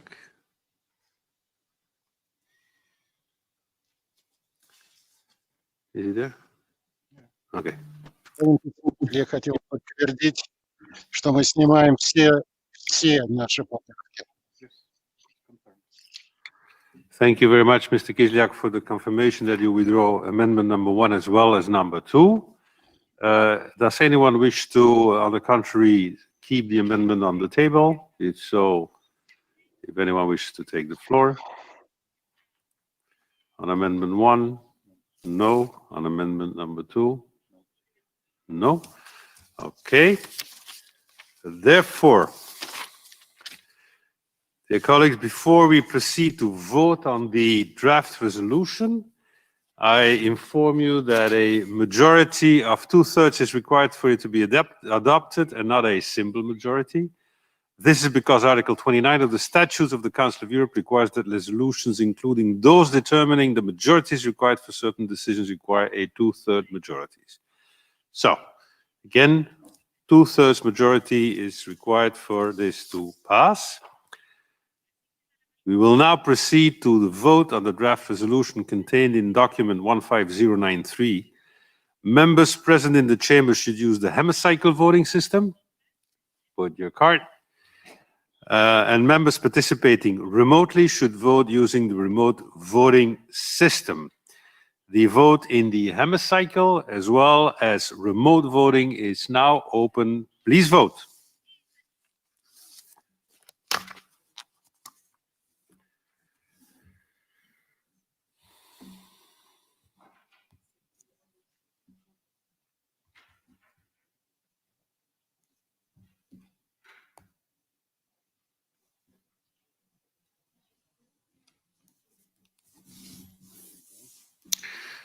Ten seconds, please vote. Those in the hemicycle, I suppose they voted. And remotely. Vote is closed. Oh, I have to wait. No, but the vote is closed or not? Vote is closed. So now I call on the result on my secretary. It will be displayed. Okay, so is this the combined result, Wojciech? So the combined result is 93 in favor, 5 against, 25 in opposing. So I suppose a 2/3 has been obtained. So the resolution has been adopted. Thank you. Thank you very much. Voila, the Assembly will hold its next public sitting tomorrow morning at 10 a.m. with the agenda which was approved at the start of the part session, and the sitting is adjourned. Thank you very much.